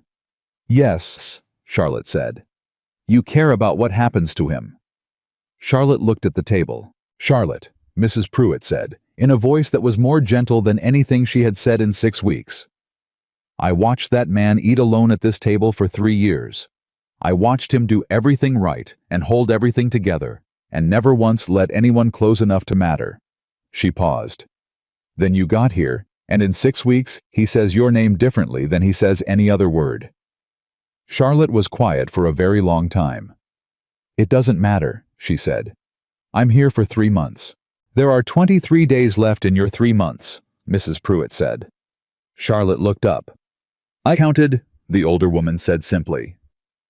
The week that followed was the hardest and the most clarifying. Grayson's campaign moved faster than Charlotte had expected. He didn't need to fabricate anything, he simply amplified what was already there. He pointed at facts and gave them names. Convenient, calculated, opportunistic. He let the town of Millhaven do the rest, and the town of Millhaven, bored and small and hungry for a story, cooperated enthusiastically. By the time William came back from Helena on a Thursday with a thunderstorm building behind him and news that the lawyer had filed a strong counterbrief, Charlotte had already heard her name used unkindly in 4 separate contexts, had refused 2 invitations from neighbors who she knew were fishing for information, and had sent Jessie into town twice for supplies, specifically because she didn't want to go herself and give anyone a closer look at the state of her face. She was managing. She was very deliberately managing. What she was not doing was not letting herself do, was let any of it show in the way she ran the kitchen, in the way she spoke to Lily, in the work that needed doing every day, regardless of what was happening in the town 3 miles away. William came in out of the rain with his hat soaked and his jaw set, and stopped when he saw her at the stove. "You look tired," he said. "You look wet," she said. "Sit down." He sat. She poured him coffee. He took it with both hands and looked at her over the rim of the cup. "What happened while I was gone?" he said. "Grayson came. The cup came down. Here to the ranch. 3rd day, while you were away." His voice went very flat. "What did he say?" she told him. As she had told Mrs. Pruitt, all of it in order with precision. She watched his face as she spoke. She watched the flat, controlled anger that moved through it and settled into something colder and more deliberate. When she finished, he was quiet. "You told him to leave," he said. "I did." "You told him you weren't going anywhere." "I did." He set the cup down carefully. He looked at the table for a moment. Then he looked up at her. "Lily's asleep," he said. "Since 8. Mrs. Pruitt's gone home. An hour ago." He stood up. He walked to the window. He stood there with his back to her and the sound of the rain against the glass, and she waited because she had learned that William Carter needed the space between impulse and speech, and the space was always worth waiting for. "I know what they're saying," he said to the window. "I know you do. I know what they think about—" He stopped. "About you being here. About why you're still here." He turned around. He looked at her directly. "I want you to know that it doesn't change anything. For me. What they say." Charlotte looked at him. She chose her words with the same care he chose his. "What does change things for you?" she said. He didn't look away. He held her gaze with that complete, deliberate attention that she had come to understand was one of the truest things about him. "What a person does," he said. "What they choose when it's hard. Who they are when no one's keeping score." Charlotte's chest did something she declined to name. "You're describing yourself," she said quietly. "I'm describing you," he said. The rain came down outside, and the fire settled in the stove, and the kitchen held them both in the warmth of it, and Charlotte thought 23 days. She thought it very carefully. She held it up against what she was feeling and compared the two. They did not match. They had not matched for a while. She was only now letting herself know it. She picked up the coffee cups and took them to the sink. "Your lawyer's brief," she said, because one of them had to say something normal. "Is it strong?" "He thinks so." William came back to the table and sat. He was watching her. "He says the flood that damaged the territorial records in '62 is actually in our favor. Grayson needs to prove the claim wasn't registered, and without the records, he can't prove the negative. It becomes his burden, not mine. How long to resolve it? Best case 2 months, worst case 6. And in the meantime, the ranch operates as normal. The challenge doesn't freeze operations. That was Grayson's implication, not the legal reality." He paused. "He lied to you." "I know. I looked it up." She glanced at him. "Tom has a copy of the Territorial Property Code. I borrowed it." William stared at her. "You read the Territorial Property Code," he said. "I read a great many things," she said. "My mother raised me that way." He stared at her for another moment. Then he laughed. It was a short sound, Sudden and unguarded, the kind of laugh that happens when something catches a person off guard and they don't have time to decide whether to produce it. Charlotte had not heard him laugh before. It changed his face entirely. She turned back to the sink so he wouldn't see what it did to hers. "There's one more thing," William said. His voice had shifted again back to the careful register. She turned. Howe was standing. He had his hands in his pockets, and that particular weight in his expression, the look she'd seen only once or twice when something mattered more than he usually allowed things to matter. "You're 3 months," he said. Her breath stopped. "It's almost up," he said. "I know that. And I know the arrangement was, I know what I offered and what you agreed to." He stopped, looked at the floor, looked at her. "I want to ask you something, and I want you to know that whatever you answer the letter about your father's debt stands. That's done. That's not connected to this." "Ask?" she said. Her voice was almost steady. "Stay," he said. "One word. Not as a housekeeper," he said quickly. "Not as I mean the house still needs." He stopped. He pressed his lips together. He tried again. "I am asking you badly." "You're asking me fine," she said. "I'm asking you to stay," he said. "Because this ranch is better with you here. Because Lily is better with you here." A pause. A breath. "Because I am." The clock ticked. The rain came down. Charlotte looked at this man. This careful, quiet, decent man who said things slowly, because he meant them, who had looked at her that first day without subtracting anything. Who had said "I know that" about her character without a single moment of doubt. And she thought about 23 days and 3 months, and all the distances between Millhaven and here that she had crossed without looking back. "I have conditions," she said. His expression shifted, just slightly, the beginning of something. "Tell me," he said. "First, whatever Grayson does next, we face it together. You don't go to Helena without telling me everything. No protecting me from the business." Agreed. Second, Lily gets a real teacher. Millhaven has one who's been retired 3 years. She'll come out twice a week for the right price. Agreed. Third, she stopped. She looked at him. "You said you ask once and you don't undecide. I'm the same way. If I stay, I'm staying. I'm not 3 months at a time. I'm not something you try." He was very still. "I know what I look like to this town," she said. "I know what they've decided about me. I know what they'll keep saying. And if I stay here, I'm staying as—" She couldn't finish that sentence yet. "I'm staying as someone who belongs here. Not as the housekeeper.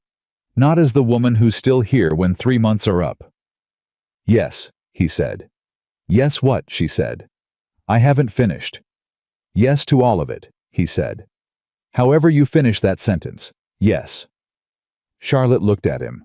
She thought about her mother's kitchen. She thought about the long ride in Pete Hadley's wagon. She thought about standing at the gate with her one bag while the ranch hands laughed, and she thought about walking forward anyway with her chin at the angle her mother had insisted upon, not tilted up, not tilted down, but level. She thought about what it meant to arrive somewhere, and for the first time in your life, feel the ground stay solid under your feet. "All right," she said. "Just that." The 2 words, plain and direct, meaning everything. He stood across the kitchen and looked at her, and she stood at the sink and looked at him, and the rain came down, and the fire burned, and the house was very quiet around both of them. And then Grayson's next move arrived. Not through a door this time, through a window, through the particular cruelty of something going wrong in a place you weren't watching. It arrived the next morning when Jessie came to the kitchen door, white-faced and breathing hard, hat in hand, and said, "Ma'am, Mr. Carter, you need to come to the gate." They both went. There were 7 people at the gate. Not Grayson. Grayson. Charlotte realized immediately was far too careful to be present at things like this. There were 7 people from Millhaven, led by a man named Dale Pruitt. No relation to Mrs. Pruitt, who was the kind of man who had never had much authority and had learned to borrow it from other people's grievances. Dale Pruitt had a piece of paper. He held it up. "We've got signatures," he said, "from Valley residents, requesting that the arrangement at this ranch be formally reviewed by the town council." He looked past William at Charlotte. There are questions being raised about the nature of the arrangement, about the woman staying here, about the impropriety. There's no impropriety, William said. His voice was very quiet. That's what the council would determine. There is no council, William said, with jurisdiction over my land or my household, and you know that, Dale. The community does not live here, William said, and neither do you. He looked at the 7 people at his gate, at their faces, which were a mix of self-righteousness and discomfort, in proportions that varied by person. I know why most of you are here. I know who sent you. And I know that what's on that paper has Holt Grayson's fingerprints on it, even if his name isn't written there. He paused. You've been used, all of you, by a man who wants this land and is willing to use whatever's available to get it, including your good intentions. A woman toward the back of the group 1. Charlotte recognized from church, who had always looked at her with something closer to uncertainty than cruelty, shifted on her feet. William, Dale said. The woman, Miss Whitmore, William said, has my full trust. She has earned it, and she is staying. He looked at the group. I'm going to ask all of you to go home. Think about what was asked of you, and who asked it, and what they stand to gain. He paused. And if anyone wants to talk, really talk, not perform, my door's open, as it's always been. He turned back to the ranch. Charlotte walked beside him, behind them. She heard the group break up quietly, without the particular energy of people who got what they came for. She heard the woman from church say something in a low voice. She heard Dale Pruitt say nothing at all. When they were far enough from the gate, Charlotte said, "That's going to make Grayson angrier." "Good," William said. "He'll try something harder next." "Let him." She looked at him. "You're not afraid of him." "I'm afraid of plenty of things," William said. He looked at her once sideways with something in his expression she didn't have a name for yet. Losing what matters is on that list. He went to find Tom. Charlotte stood in the yard alone. The morning was sharp and cold and brilliant, and the mountains in the distance had the first white on their peaks that meant the season was turning. Everything smelled like rain-washed earth and the coming cold. She thought about what he had said. Losing what matters. She thought about who he had looked at when he said it. She pressed her lips together and made herself breathe evenly, and thought, there is a man in this valley with a lawyer and a grudge and a piece of paper with 7 signatures on it. And there is a legal challenge in Helena that needs answering. And there are 3 families in this valley who need the creek to stay accessible. And there is a little girl in that house who needs a real teacher and a stable house, and someone to tell her that the people who love her are not going to disappear. There was enough to do. She went inside. She started the bread. And somewhere in the back of her mind the word Grayson had used circumstances sat like a stone she intended one day to pick up and throw very far. She was not done yet. Not even close. Neither was he. The bread was still warm when the second letter arrived. Charlotte had her back to the door, pulling the loaves from the oven, when she heard William's footsteps stop in the hallway, the particular stop that meant something had landed wrong. She knew his footsteps the way you learn the sounds of a house you've decided to belong to. She set the loaves on the rack and turned around. He was standing in the kitchen doorway with an envelope in one hand and the expression of a man who has opened something that changed the shape of the room. "What is it?" she said. He looked up. He handed her the letter. She read it. She read it twice because the first time her eyes moved too fast to let the words settle. It was from a man named Gerald Whitmore, her father. I was not writing to ask after her. He was not writing to apologize for the 40 miles, or the debt, or the years of putting things down that other people had to carry. He was writing because he had heard from whom he didn't say, but Charlotte could guess the answer, that his daughter was living at Carter Ranch under an arrangement that he, as her father, found deeply troubling.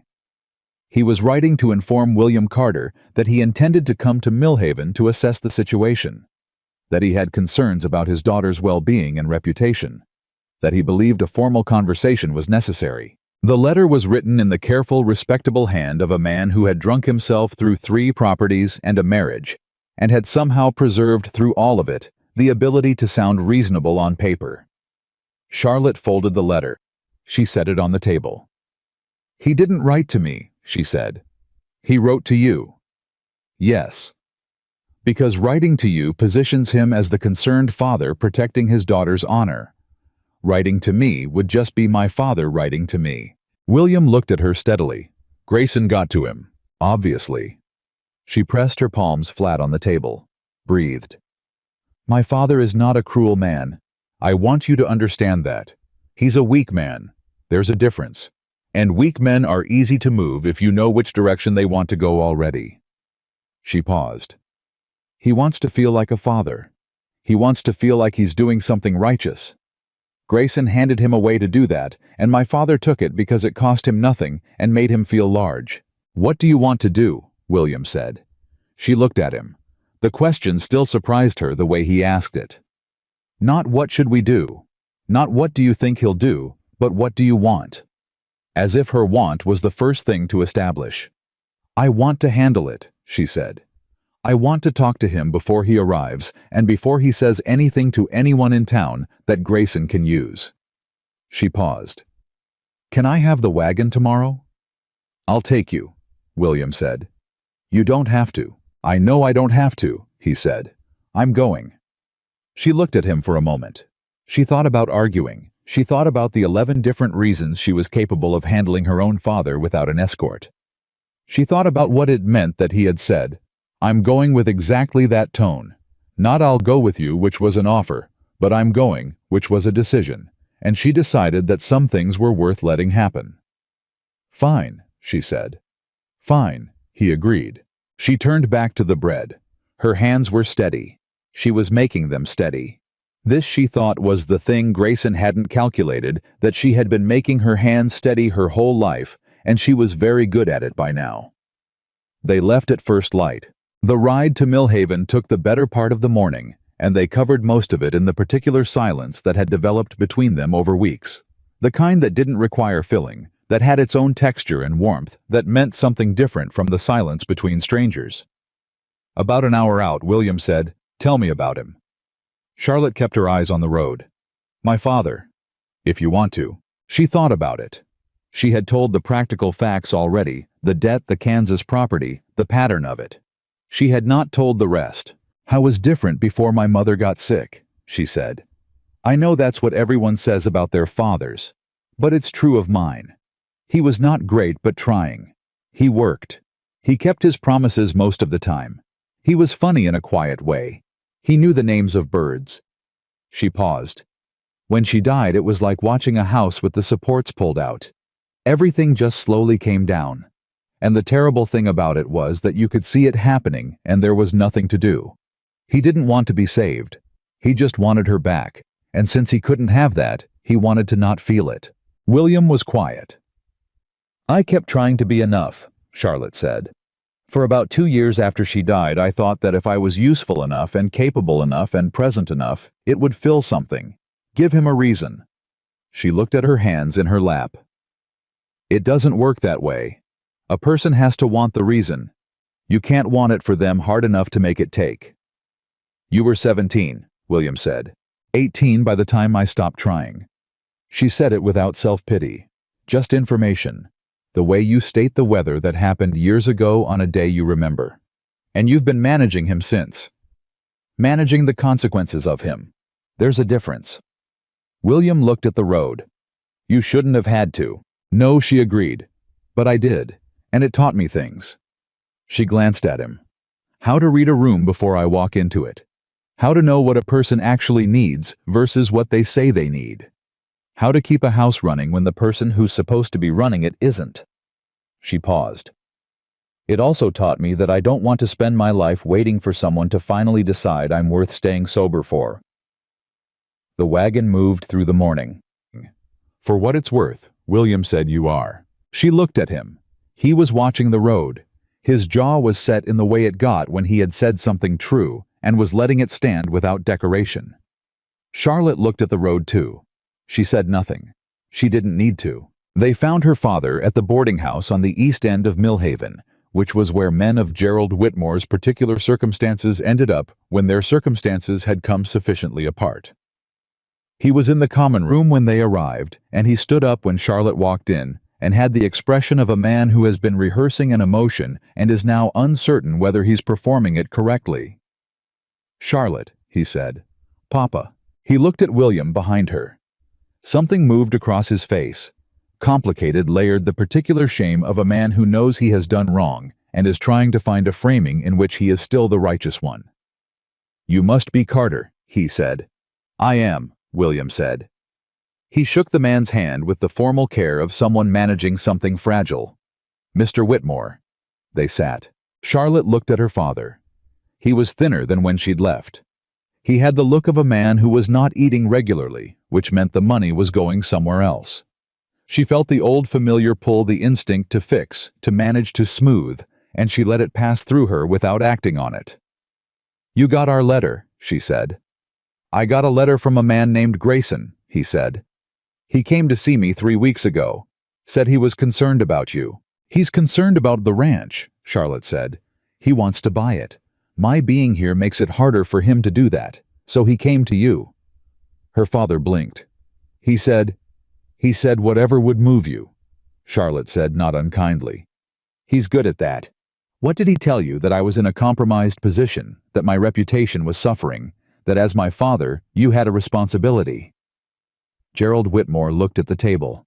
His hands, she noticed, were not quite still. "He said people were talking," her father said. "About you living at a man's ranch, unmarried. He said—" He stopped. He looked at William with something that was trying to be protective anger and landing closer to helplessness. "He said it didn't look right. Papa." Charlotte leaned forward. "I want you to listen to me. I know that's hard sometimes. I know you have a picture in your head of why I'm here and what it means and what kind of woman that makes me. I know Grayson gave you that picture very carefully." She paused. "I'm going to give you a different one, the true one," she told him. The arrangement, the work, the legal challenge, the debt letter which she had brought folded in her pocket and which she set on the table in front of him now. She told him about the Calders and the Murdochs and the families in the valley. She told him about Lily because she wanted him to understand the shape of what she had built here. She told him about Grayson coming to the ranch while William was away, and what she had said and what she had chosen. Her father read the debt letter twice. His jaw worked. "He came to me," Gerald said slowly, because he knew you'd come here," Charlotte said, "and that your coming here would embarrass William publicly, would make it look like my family had objections, would give the people who are already talking something more to say." She looked at him steadily. "He used you, Papa, the way he uses everyone. He found the place where you wanted to feel like a father, and he pushed." The room was very quiet. Gerald Whitmore looked at his daughter. He looked at the debt letter with his name on it. He looked at William Carter, who had said nothing throughout any of this, and who was, Charlotte noted, doing it with the particular quality of a man who knows that silence is sometimes the most respectful thing you can offer. "You're not coming home," Gerald said. It wasn't an accusation. It was something older and more honest than that, the recognition of a man who has understood perhaps for the first time that the daughter he sent out to manage his consequences has somewhere better to be. "No," Charlotte said. He nodded slowly.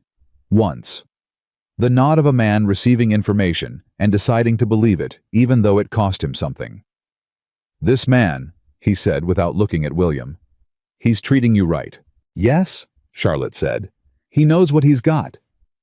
Charlotte felt something catch in her chest. She didn't look at William. "He's getting there," she said. Her father picked up the debt letter. He folded it. He handed it back to her. "Keep it," he said. "You earned it." It was the most her father had given her in years. It was not enough. It was also, she knew, the most he had. She took the letter. She folded it back into her pocket. "Don't go to the town council," she said. "Don't talk to Grayson again. Whatever he offers you—" "I know," her father said. "I know what men like that offer." He looked at his hands. "I've taken enough of it." They left him in the commune, and Charlotte walked out into the Millhaven morning with the particular feeling of a thing that has been finished, not resolved, not healed, but finished the way a door can be closed without being locked. William walked beside her. He did not say anything until they reached the wagon, and then he said, "You all right?" Yes, she said. Honest answer. She looked at him. I'm better than I expected to be, she said. That's the honest answer. He helped her up to the wagon seat. He got up beside her. He picked up the reins. He's not a bad man, Charlotte said more to the air than to him. He's just not enough. Not for what he was asked to be. Most people aren't, William said. Doesn't make them bad, just makes them limited. Charlotte looked at him. You believe that? I've met enough people to believe most of them are doing about as well as they know how, he said. The ones worth worrying about are the ones who know better and choose worse anyway. He paused. That's not your father. That's Grayson. She sat with that. They were 2 miles from Millhaven when the rider came toward them on the road, fast, too fast for a casual afternoon ride, with the urgency of someone carrying news that couldn't wait. It was Jesse. He pulled up hard. His horse danced under him. His face was white. What happened? William said. The north fence, Jesse said, breathing hard. Someone cut it. The cattle are out on the Grayson side of the line. If they're on that property when he calls the surveyor. William looked at Charlotte. 1 second. She saw the calculation happening. Go, she said. He handed her the reins. He got on Jesse's horse. He looked at her once more, something in his face she didn't have time to interpret, and then he was riding hard back toward the ranch. Charlotte picked up the reins. She turned the wagon. She followed. She drove faster than was entirely sensible, and arrived at the ranch 20 minutes after William to find the yard alive with the controlled chaos of men moving with purpose. Tom was already at the north fence with 2 hands. Jesse was coordinating the cattle drive back. William was on a fresh horse directing from the middle of it, and she could see from 40 yards away that he already knew exactly what had happened and who had done it. She put the wagon away herself. She went inside.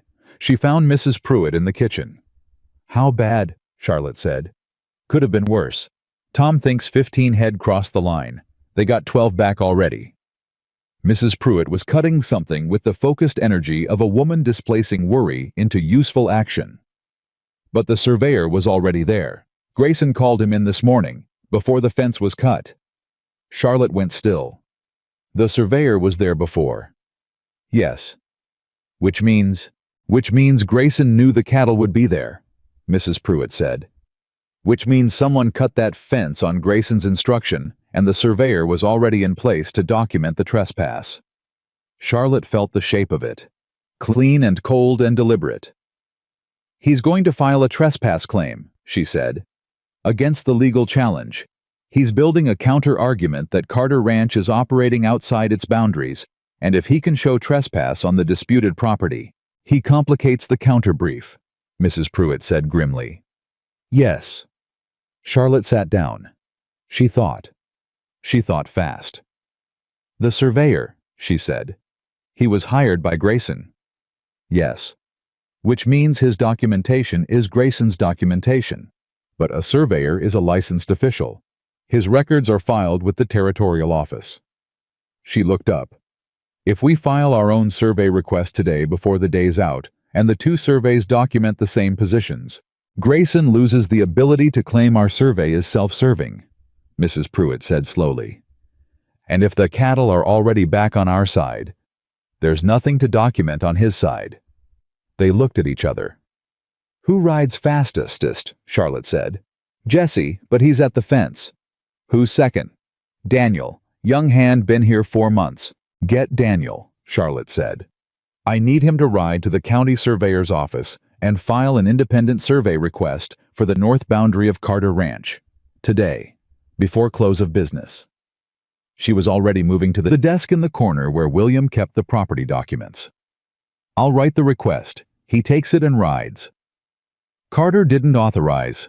Carter is at the fence keeping his cattle on his land, Charlotte said. I'm in the house keeping his paperwork straight. Those are both things that need to happen. She found the property documents. She found the right form. She sat down. Get Daniel. Mrs. Pruitt got Daniel. Charlotte wrote the request in the clean, precise hand she had learned at her mother's kitchen table.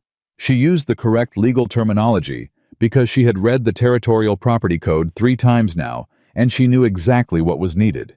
She signed it with William's name. She would tell him and take responsibility for it, and folded it and handed it to Daniel with the address of the surveyor's office and the instruction to ride like something important depended on it, because something important did. Daniel rode. William came back to the house 2 hours later, and before he had both boots off, Charlotte told him what she had done. She told him all of it. She held nothing back, and she did not soften the part where she had signed his name without his permission, because he deserved to know that exactly as it had happened. He listened. He stood in the hallway in his road-dirty coat, and he listened to every word. When she finished, he said, "Daniel, make it in time." He should have. "You read the property code?" "3 times, yes." He was quiet for a moment. "Charlotte, if you're going to tell me I overstepped, I'm going to tell you," he said, "that you probably just saved this ranch." He looked at her. "And I need you to understand that when I say that I'm not talking about the property." He stopped. He pressed his lips together. He tried again. "I'm talking about all of it, what you built here, what you've been—" He stopped again. She looked at him. He was not a man who stumbled over words, and watching him do it now was doing something to her chest that she was running out of ways to manage. "William," she said. "I need to say this right," he said. "Say it anyway," she said. "I'll understand it." He looked at her. The hallway was dim, and they were 2 feet apart, and the house was quiet around them. Lily asleep, Mrs. Pruitt gone home, the ranch settling into its evening sounds. "When you got here," he said, "I thought I was making a practical arrangement. I thought it was clean, useful, temporary." He paused. "I stopped thinking that about 3 weeks in." "3 weeks?" she said. "Maybe 2.5. Something moved across his face that she recognized now as the suppressed beginnings of a smile. "I'm not precise about when it happened, just that it did." "When what happened?" she said, because she needed to hear him say it. He reached out. His hand found hers, not dramatically, not with flourish, just his hand finding hers, the way a person reaches for something they've been wanting to reach for and have finally decided to stop waiting on. His fingers closed around hers. "This," he said. "You. Here. Being you." He exhaled. "I don't have better words than that. I spent 38 years being a man who didn't say what he felt because there was always something more practical to say. I don't want to do that anymore." Charlotte looked in their hands. She looked at his face. She thought about a girl who had walked 40 miles with her chin level and her one bag, and had arrived at a door expecting nothing and found this. Found a kitchen that became hers. A little girl who took her hand in church. A man who said, "I know that about her character," without hesitation. "You have better words than you think," she said. His hand tightened around hers. Just slightly. The next morning brought the news that changed everything. Daniel had made it. The survey request was filed. And when Grayson's lawyer arrived at the territorial office in Mill Haven to submit the trespass documentation, he discovered that an independent survey had already been requested, which meant any documentation from Grayson's hired surveyor would be measured against an objective record, and Grayson's legal strategy required ambiguity that the objective record would eliminate. Charlotte found this out from Tom, who had heard it from the man at the land office, who had apparently taken some personal satisfaction in delivering this information to people who asked. She was at the kitchen table when Tom told her. She was quiet for a moment. Then she said, "Good." "Grayson's going to be angry," Tom said. "He's already angry. Now he's also wrong on the record." Tom looked at her with the expression she had been seeing on the faces of the Carter Ranch hands for several weeks now, the particular look of people who have recalibrated. "Ma'am," he said, "can I ask you something?" "Go ahead." "When you got here, did you know it was going to go this way?" Charlotte looked at the table. She thought about the wagon ride and the gate and the ranch hands laughing, and the man who had opened the door and looked at her face and not subtracted anything. "No," she said. "I knew I was going to do my best. That's all I knew." Tom nodded. He left. She sat at the table and thought about best and what it had turned into. The thing nobody told you. The thing she had not known was that doing your best in a place where it was actually received was different from doing your best in a place where it disappeared without trace.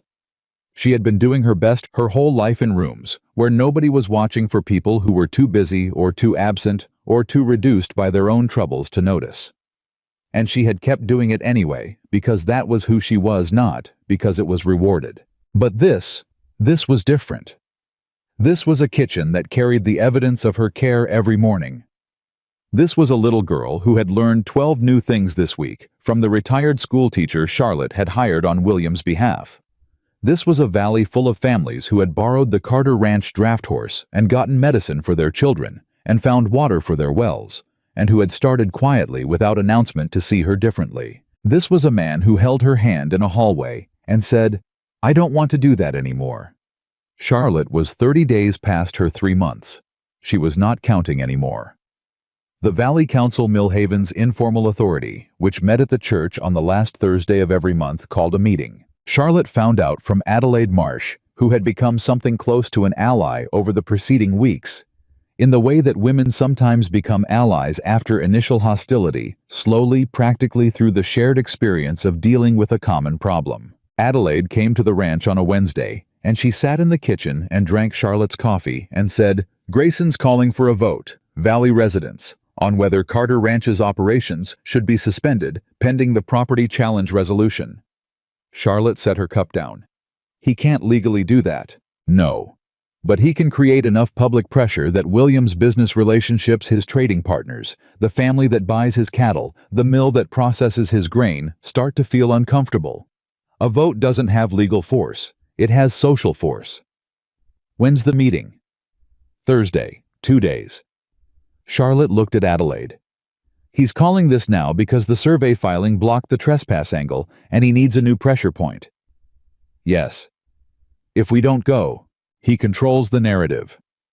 If we do go, it's a room full of people, some of whom have been listening to him for months," Adelaide said.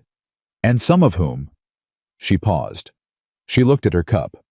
"Some of whom are going to say things about you, in public, directly." Charlotte absorbed this. "And you're telling me because—" Adelaide met her eyes. "Because I was one of the people who looked at you that first day at the gate and made a decision before I knew anything about you." She paused. "I've watched what you've done here, what you've done for this valley." Her jaw tightened slightly. "I was wrong. I don't like being wrong, but I like doing nothing about it less." Charlotte was quiet for a long moment. "Will you come?" Charlotte said. "To the meeting?" "I'll come," Adelaide said. "Will you speak?" A pause. "Yes." "Thank you," Charlotte said. Adelaide looked slightly uncomfortable with this, the way people do when gratitude lands on a wrong they haven't finished accounting for. "Don't thank me yet," she said. "Grayson's going to make it ugly." "He's been making it ugly," Charlotte said. "I've still got bread to make tomorrow morning. Some things don't stop for ugly." Adelaide looked at her for a moment. Then she laughed a short, surprised sound. "Carter has no idea what walked in through his gate," she said. "He's figuring it out," Charlotte said. Thursday came. The church was full by the time Charlotte and William arrived together, a fact that she understood before she even stepped through the door, would be noted and discussed and used. She had considered privately and carefully whether she should come separately. She had decided against it. This was not a situation for careful distances. This was a situation for standing in the same room and meaning it. William opened the door, and she walked through it beside him. She felt the room shift, the particular quality of many people trying not to stare while staring. She kept her chin level. Not tilted up, not tilted down. Honest and present the way her mother had taught her. Grayson was at the front. He had the assembled posture of a man who has prepared his stage. His lawyer was beside him. There were papers. Dale Pruitt was running the meeting because Dale Pruitt was the kind of man who could always be found running things he didn't own, and he called the room to order with the self-important gravity of the powerless given temporary authority. The first 10 minutes were process. Grayson presenting his concerns about operational uncertainty on contested property. His lawyer providing what sounded like legal language, and was actually legal language, with most of the substance removed. Dale Pruitt, facilitating with deep seriousness. Charlotte sat beside William and listened, and did not speak, because she knew what she was waiting for. Then Grayson said, "I also want to raise the matter of management." The room went quieter. Carter Ranch has been for the past several months under a management arrangement that many in this valley have found. He paused. The familiar pause. Irregular. A young woman living at the ranch exercising a level of authority over ranch operations, and, "What level of authority?" William said. The room stilled. He had not raised his voice. He had not moved. He had simply said the words in the flat, carrying tone that filled space without effort. Grayson looked at him. "I beg your pardon. What level of authority," William said, "are you describing, specifically? Because the arrangement at Carter Ranch is my business, and if you're going to call a meeting to discuss it, I'd like the description to be accurate." Grayson's lawyer leaned in and said something. Grayson straightened. "Miss Whitmore has been making decisions about ranch operations community resources personnel." "Correctly," William said. "Every decision she made while I was in Helena was correct. I checked every one of them." He paused. "Is the complaint that she made decisions or that she made good ones?" A sound moved through the room. Not quite a laugh. Something adjacent. Dale Pruitt said, "Now, William, the concern is about propriety." "The concern," Adelaide Marsh said from the back of the room, standing up, "is manufactured." The room turned. Adelaide was 30 years old and had lost her family's property to this man, and was standing in the church where she had grown up, with her hands clasped and her chin at an angle that Charlotte recognized. "Holt Grayson came to our home 8 months ago," Adelaide said. "He presented himself as a friend and a neighbor and a man of community spirit. He bought our property for 60 cents on the dollar while my father was sick and our options were limited. He told us it was fair." Her voice was steady and cold as creek water in winter. "Now he's in this room presenting himself as a man of community concern. He is not. He is a man who wants water rights and is willing to use whatever is available to get them, including the reputation of a woman who has done more for this valley in 3 months than most of us have done in 3 years. The room was very quiet. Charlotte looked at her hands in her lap. She pressed them flat on her thighs and breathed. From the left side of the room, a voice she recognized as Mrs. Calder, the woman whose harvest had been finished, whose draft horse had been borrowed, said, "She came to us when Frank broke his leg. She sent help without being asked." From near the window, a man. Charlotte knew slightly as Mr. Heston said, "She's the one who flagged the creek drainage issue on the north properties. Saved 2 families from losing their winter grain." From closer to the back, she hired back the school teacher. "My daughter's been learning again for the first time in 2 years. One by one. Not rehearsed, not coordinated, just true. People saying true things because someone had finally made enough space for the truth to stand up in." Grayson stood at the front with the controlled, recalibrating face of a man whose weapon has misfired, and Charlotte watched him think through his remaining options and find them smaller than he'd planned. "This is not a character evaluation," he said. "This is a legal matter." "Then take it to court," William said. He stood up. "You've filed in Helena. The court will decide the property claim. That is the appropriate venue for legal matters." He looked at Grayson. "This room is full of people who have been listening to you talk about my ranch and my household for months. I want to say something clearly, so that it's said in front of everyone, and cannot be reported differently later." The church was silent. "Carter Ranch is not for sale," William said. "Not at any price. Not under any pressure. The property challenge will be resolved in court, and when it is, the water rights remain with the land, and the land stays with my family." He paused. "And Miss Whitmore is not a matter for a community vote. She is a matter for me." He looked at the room, at the faces of people he had known for years, at Grayson's face, at Dale Pruitt's uncertain face. "I'd like to think this valley is better than what's been happening in it these past months. I believe most of you in this room are better than what you've been talked into." He picked up his hat. "The land office will have the survey results by end of the week. Anything else you want to know about Carter Ranch's operations, ask me directly." He moved toward the door. Charlotte stood up.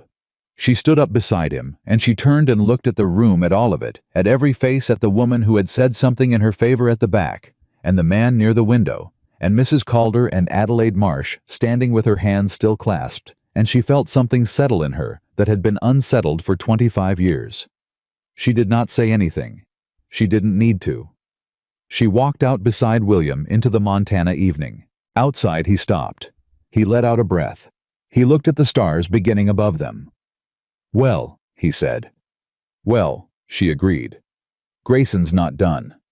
"No," she said. "But neither are we." He looked at her. In the evening his face was quiet, and something in it was open in a way she hadn't seen before. The openness of a man who has said what he meant in a room full of people and is still standing. "I meant what I said in there," he said. "I know," she said. "Miss Whitmore is a matter for me." He said it again differently, quietly, like something he was only now hearing himself say, and deciding it was exactly right. Charlotte looked up at the stars. The first ones. The ones that came out before the others, ahead of the dark. "You know," she said, "at some point you might have to stop calling me Miss Whitmore." "I was thinking," he said slowly, "there might be a reason to call you something else entirely." She turned and looked at him. I was looking at her with that complete, deliberate, nothing-subtracted attention. "That would depend," she said carefully, "on whether you've decided." "I told you," he said. "I decide once." The evening held them both. The town behind them, the ranch ahead, the mountains and the first stars, and all the distance they had traveled from a doorstep where a man had opened a door and looked at a woman's face without taking anything away. Charlotte breathed in the cold Montana air and felt the ground solid under her feet and thought, this is what it feels like. When you arrive somewhere and the arriving is real. She was here. She was staying. And somewhere in his chest, she was beginning to understand William Carter had already built a room for her without knowing he was doing it, without planning the way you build the things that last. Quietly, carefully, one honest day at a time. She took his arm as they walked back to the wagon. He let her. Neither of them said anything. They didn't need to. The road back to Carter Ranch was the same road they had traveled a dozen times, and it felt in the dark with the stars opening overhead like something entirely new. The ride home from Millhaven that night was the quietest 30 minutes Charlotte had ever spent next to another person, and it was also the most full. She kept her hand on his arm until the wagon turned onto the Carter Ranch road, and then she moved it, not because she wanted to, but because the ranch hands would be awake, and she had learned over these months the difference between what was hers privately and what was ready to be seen. Some things needed time before they could survive being looked at. William let the horses find the road in the dark. He didn't speak. He didn't need to. He had the particular stillness of a man who has spent the evening saying more than he usually says, and is now content to be quiet inside what he said. Lily was asleep when they got in. Mrs. Pruitt had left a note on the table that said simply, "Survey confirmation came by rider. Filed and registered. Grayson's trespass document has no standing." And underneath that, in smaller writing, "Well done." Charlotte read it twice. She set it on the table. "It worked," she said. William read over her shoulder. He was standing close enough that she could feel the warmth of him at her back. "Yes," he said. "He still has the property challenge." "He does. But the trespass was his best angle. Without it, the challenge is just a challenge. Our lawyer says it's 50-50 at worst." "50-50 isn't nothing," Charlotte said. "No, but it's beatable." He stepped back and set his hat on the table and rubbed the back of his neck. He looked tired in the way that honest people look tired after honest fights not defeated, just emptied out of the day's tension. "We'll know more in 6 weeks when Helena rules." 6 weeks, she said. "A lot can happen in 6 weeks," he said. She looked at him. He looked at her.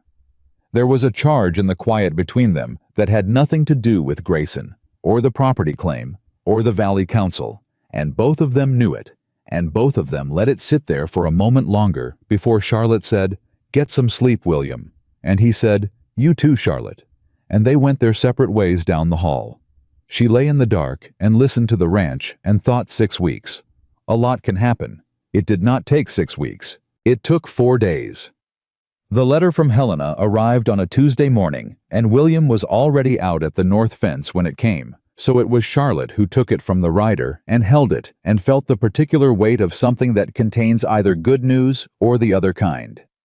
She set it on the kitchen table and went to get him. She found him at the fence with Tom checking the repaired sections. He looked up when he saw her coming. He always looked up when she came into a space she had noticed this weeks ago and still hadn't decided what to do with the noticing, and he saw from her face that something had arrived. "Helena," he said. "Yes." He handed his tools to Tom. He walked back with her. He sat at the table. He picked up the letter. His hands were steady in the way that hers had learned to be the trained steadiness of someone who has decided that falling apart is a luxury they can't always afford. She stood at the counter and waited. He read it. He read it again. His face did not change in the way she expected. It went still in a way that was different from his usual stillness, deeper somehow, more interior. "William," she said. He looked up. "Tell me," she said. "We won," he said. She gripped the counter. "The challenge is dismissed," he said. His voice was very quiet. "The court ruled that Grayson failed to demonstrate clear cause to invalidate the original deed, and that the flood-damaged records do not constitute evidence of improper filing. They constitute evidence of flood damage." He set the letter down. He looked at it. "It's done." Charlotte's legs felt strange. She sat down across from him. "Done," she said. "Carter Ranch stays. Carter Ranch." He exhaled a long, controlled breath, the kind you let out when you have been holding something for a very long time. "The water rights are confirmed. The eastern property is confirmed. Grayson has no further legal avenue on this claim." She looked at him. He looked at her. "Say something," he said, and his voice, for the first time in her experience of him, had something rough in it, something not entirely controlled. "I'm trying to," she said. She reached across the table. She put her hand over his. He turned his hand over and held hers. They sat there in the kitchen with the letter between them and the Montana morning coming through the window, and 4 months of fighting and building and holding steady, all sitting in the silence around them. "Lily needs to know," Charlotte said finally. "She does. She'll want cake." Something broke open in his face. The almost smile she had seen a dozen times finally became the real thing. Not wide, not performed, just genuinely there. "She will definitely want cake." "I'll make one," Charlotte said. She stood up. She went to the pantry. She started taking things down from shelves with the quiet confidence of a woman who knows exactly what she's doing and exactly where she is. Behind her, William said, "Charlotte." She turned. Howe was standing. He had the letter in his hand, and the expression on his face that she had come to understand was him being at the edge of the thing he wanted to say, deciding how to say it right. "Whatever you're going to ask me," she said, "the answer's yes." He looked at her. "You haven't heard the question," he said. "I know you well enough to know the question," she said. He was quiet for a moment. Then, "That sure of me, are you?" "That sure of what I want," she said. Which turns out to be the same thing. He crossed the kitchen. He stood in front of her, and he was close, and she could see the scar above his eyebrow that his hat usually hid, and the gray at his temples, and the particular quality of his eyes. When they looked at her, nothing subtracted, nothing withheld. "I'm not good at the words," he said. "You're better than you think, Charlotte." He said her name with the weight he had been putting into it for weeks now, not heavy, but full. Like the word contained more than a word usually does. "I don't want 3 months. I don't want an arrangement. I don't want a housekeeper." He paused. "I want you to be here because this is where you belong. Because I—" He stopped. He pressed his lips together. He tried again.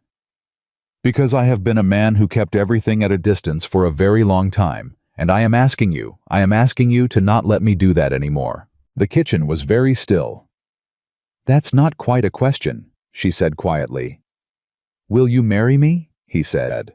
"Charlotte Whitmore, will you marry me and stay on this ranch and let me spend the rest of my life knowing you're in the next room?"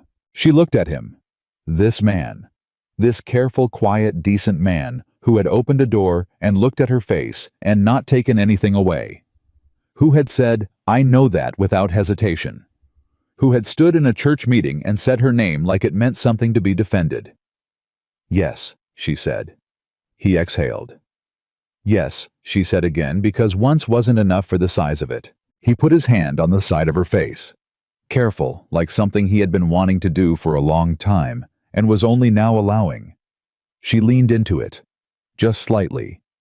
The way you lean into something you have been waiting for without knowing you were waiting.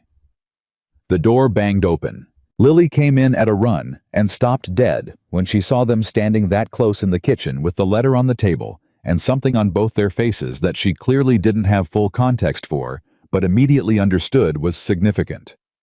"What happened?" she said. "We won the legal case," William said, stepping back but not removing the warmth from his voice or his face. "And," Lily said, "because even 7-year-olds understand, and when they see it. And I asked Charlotte to marry me," William said. Lily looked at Charlotte. "And she said yes," Charlotte said. Lily processed this for approximately 2 seconds. Then she turned to William and said, "I told you to do that weeks ago." Charlotte burst out laughing. It was the kind of laugh that comes from a place you haven't accessed in a long time, open and genuine and without guard. William looked at his niece. "You're 7 years old. I know things," Lily said. She looked at Charlotte. "Can we have cake?" "Already started," Charlotte said. Lily came and put her arms around Charlotte's waist and held on with the unself-conscious grip of a child who has found a safe place and is not interested in letting go. Charlotte put her hand on the girl's back and looked at William over Lily's head, and he looked back at her, and the kitchen held all 3 of them in the warmth of it. This, Charlotte thought. This is the shape of it. This exact thing right now. The news moved through Millhaven, the way all true things move through Millhaven faster than you planned, and slightly sideways from how you said it, but essentially accurate. By the end of the week, it was known. William Carter and Charlotte Whitmore. Engaged. The legal challenge dismissed. Carter Ranch intact. Grayson left Millhaven 6 days after the Helena ruling. He did not say goodbye to anyone. He took his lawyer and his manufactured documents and his polished patience, and he rode east toward whatever valley had not yet learned to recognize the shape of him. Charlotte heard this from Adelaide, who had made it a habit of stopping by the ranch twice a week in a way that had become something close to friendship, the particular friendship that women build in the aftermath of shared hardship, which is more honest than most other kinds. "He's gone," Adelaide said, sitting at the kitchen table with her cup. "For now," Charlotte said. "Maybe for good. There are easier valleys." "There always are," Charlotte said. "Men like him find them." Adelaide looked at her over the rim of the cup. "You don't seem relieved." "I'm relieved about the ranch," Charlotte said. "About the water rights. About the legal ruling. I'm not relieved about Grayson because Grayson is a type, not a person. Types don't go away. They just find new addresses." Adelaide was quiet for a moment. Then she said, "You are not what I expected."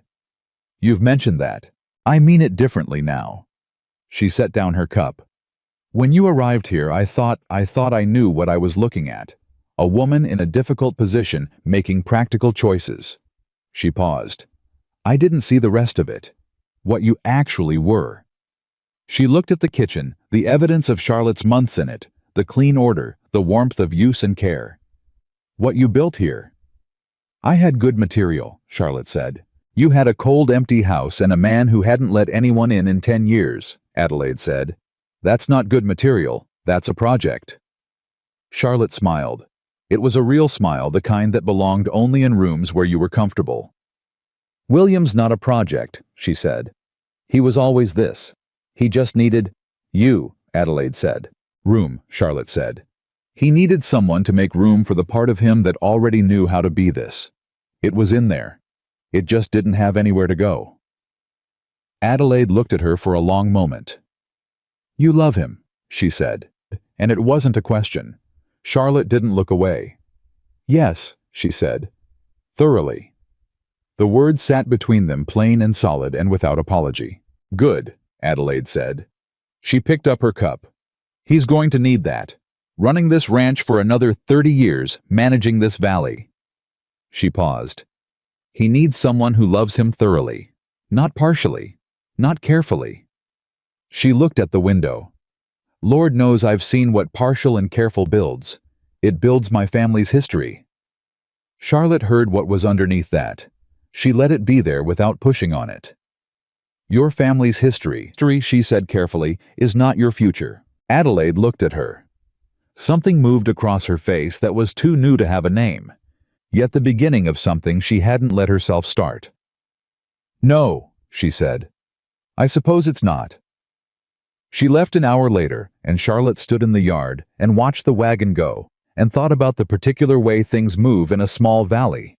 How a woman's name can travel and what it carries, and how what it carries can change, depending on who is doing the carrying. Her name had traveled differently this past month. She could feel it when she went to town. She could feel it in the way Dade at the general store had started saying Miss Whitmore, and meaning it differently than he had in August. She could feel it in the nods from men she passed on the street, in the way the woman from church had started crossing to her side of the road to speak, rather than pretending not to see her. She had not changed. She was exactly who she had arrived as. What had changed was that the valley had caught up. The wedding was small. That was what Charlotte wanted, and William, who had consulted her on this, with the quiet seriousness he brought to all things that mattered, agreed without argument. The pastor, a younger man who had replaced Holloway after Holloway, retired to his sister's home in Oregon, performed the ceremony in the church on a Saturday in late October, when the aspens had gone gold and the air had the sharp, clean bite of the season turning. The guests were not many, but they were real. Tom stood beside William. Adelaide stood beside Charlotte, which was a thing that had surprised Charlotte when Adelaide offered and moved her deeply when she thought about it afterward. The woman who had looked at her with calculation at a gate 3 months ago standing beside her on a day that mattered. Mrs. Pruitt sat in the front pew and did not cry, which everyone who knew her understood was the equivalent of sobbing. Lily sat beside Mrs. Pruitt in a dress that she had allowed Charlotte to press only after considerable negotiation, and she held herself with the contained solemnity of a child who understands that she is witnessing something important and is determined to be adequate to it. When the pastor said the words, and William took Charlotte's hand, she looked at him. He looked at her. He had the expression she had come to know best, the complete, deliberate, nothing withheld attention that was the most honest thing about him. He said "I do" in the same tone he used for everything that was true and settled. She said it back. Lily from the front pew said, "Finally," in a whisper that was not quite quiet enough. The church exhaled in something that was somewhere between a laugh and an amen. That evening back at the ranch, Carter Ranch, which was now and had always been going to be hers, Charlotte stood on the porch in the October cold and looked at the valley. The aspen gold, the mountains going white, the particular way the light fell at this hour, red at the horizon, the way she had explained to Lily weeks ago, because her mother had explained it to her. The light travels through more air. The colors separate. Red travels the farthest. She heard the door behind her. William came and stood beside her. He put his arm around her, and she leaned into his side, not because she needed the warmth, though the evening was cold, but because she wanted to, because she could. "You're thinking," he said. "I'm always thinking." "What about this time?" She looked at the valley. She thought about the wagon and the gate, and 40 miles on a hard road and a door that opened to a man who looked at her without taking anything away. "About arrivals," she said. "How some of them look like one thing and turn out to be another." It was quiet for a moment. "What did this one look like?" "Like the end of something," she said. "My father's debt. My 3 months. A deadline I was walking toward." "And what was it?" She turned and looked at him. He was looking at her the way he always did, steady and full and true. "The beginning," she said, "of everything I didn't know to want." He pressed a kiss to her hair. She closed her eyes. They stood there on the porch while the evening came down and the stars opened overhead. One by one, first the bright ones and then all the others, and the valley below them settled into its dark with the particular peace of a place that is tended and known. Inside the house, Lily called out about something. Probably the honey. Probably always the honey. And Charlotte felt William's chest move with the laugh he didn't quite make, and she felt her own face do something that was too large and too full to be called a smile, though it was that also. She went inside. She found Lily at the kitchen table with the honey jar, and no particular guilt about it, and she sat across from her and said, "Give me some of that."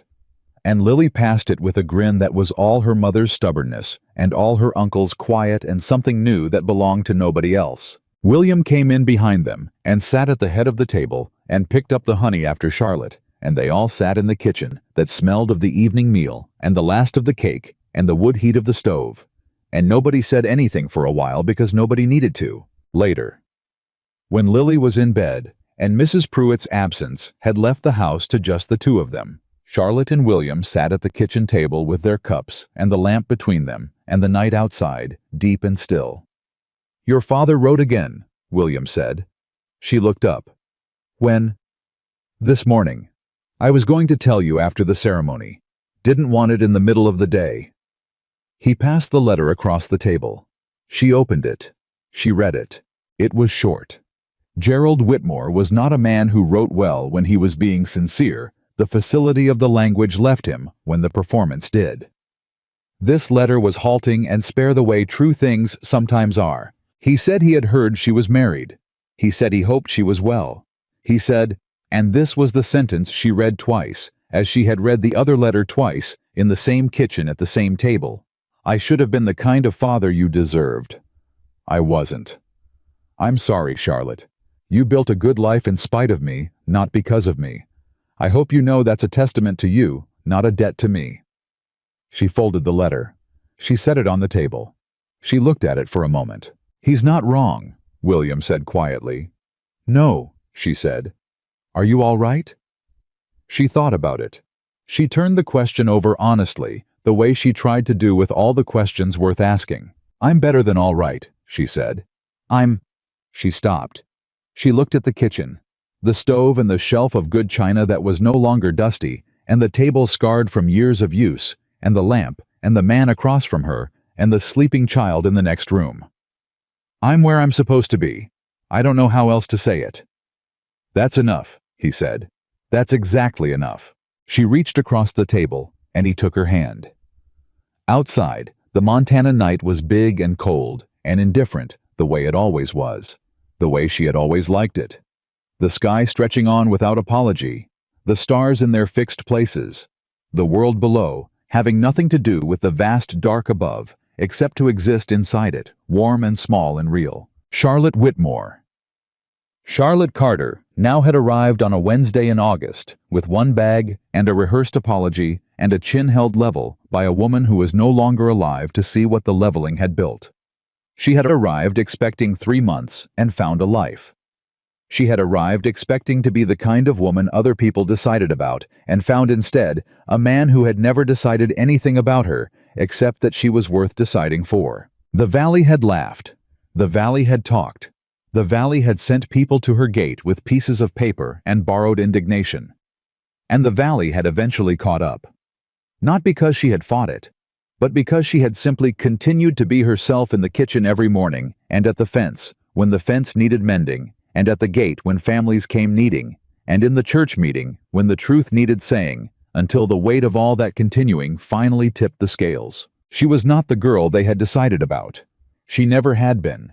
She was the woman who had walked in through the door and made the kitchen hers, and kept the ranch running, and held the valley together when it wanted to come apart, and who had stood in a church on a Saturday in October, and said "I do" to a man who meant every word he said. She squeezed his hand across the table. He squeezed back. The lamp burned between them, and the night held them, and the ranch was quiet, and everything in it, the horses, the good china, the bread cooling on the rack, the child asleep in the next room, was exactly where it was supposed to be. Charlotte Carter had not been looking for a home. She had walked 40 miles on someone else's debt with her chin up and her expectations level, and her heart defended by 25 years of practice and home had found her anyway. That is the thing about belonging.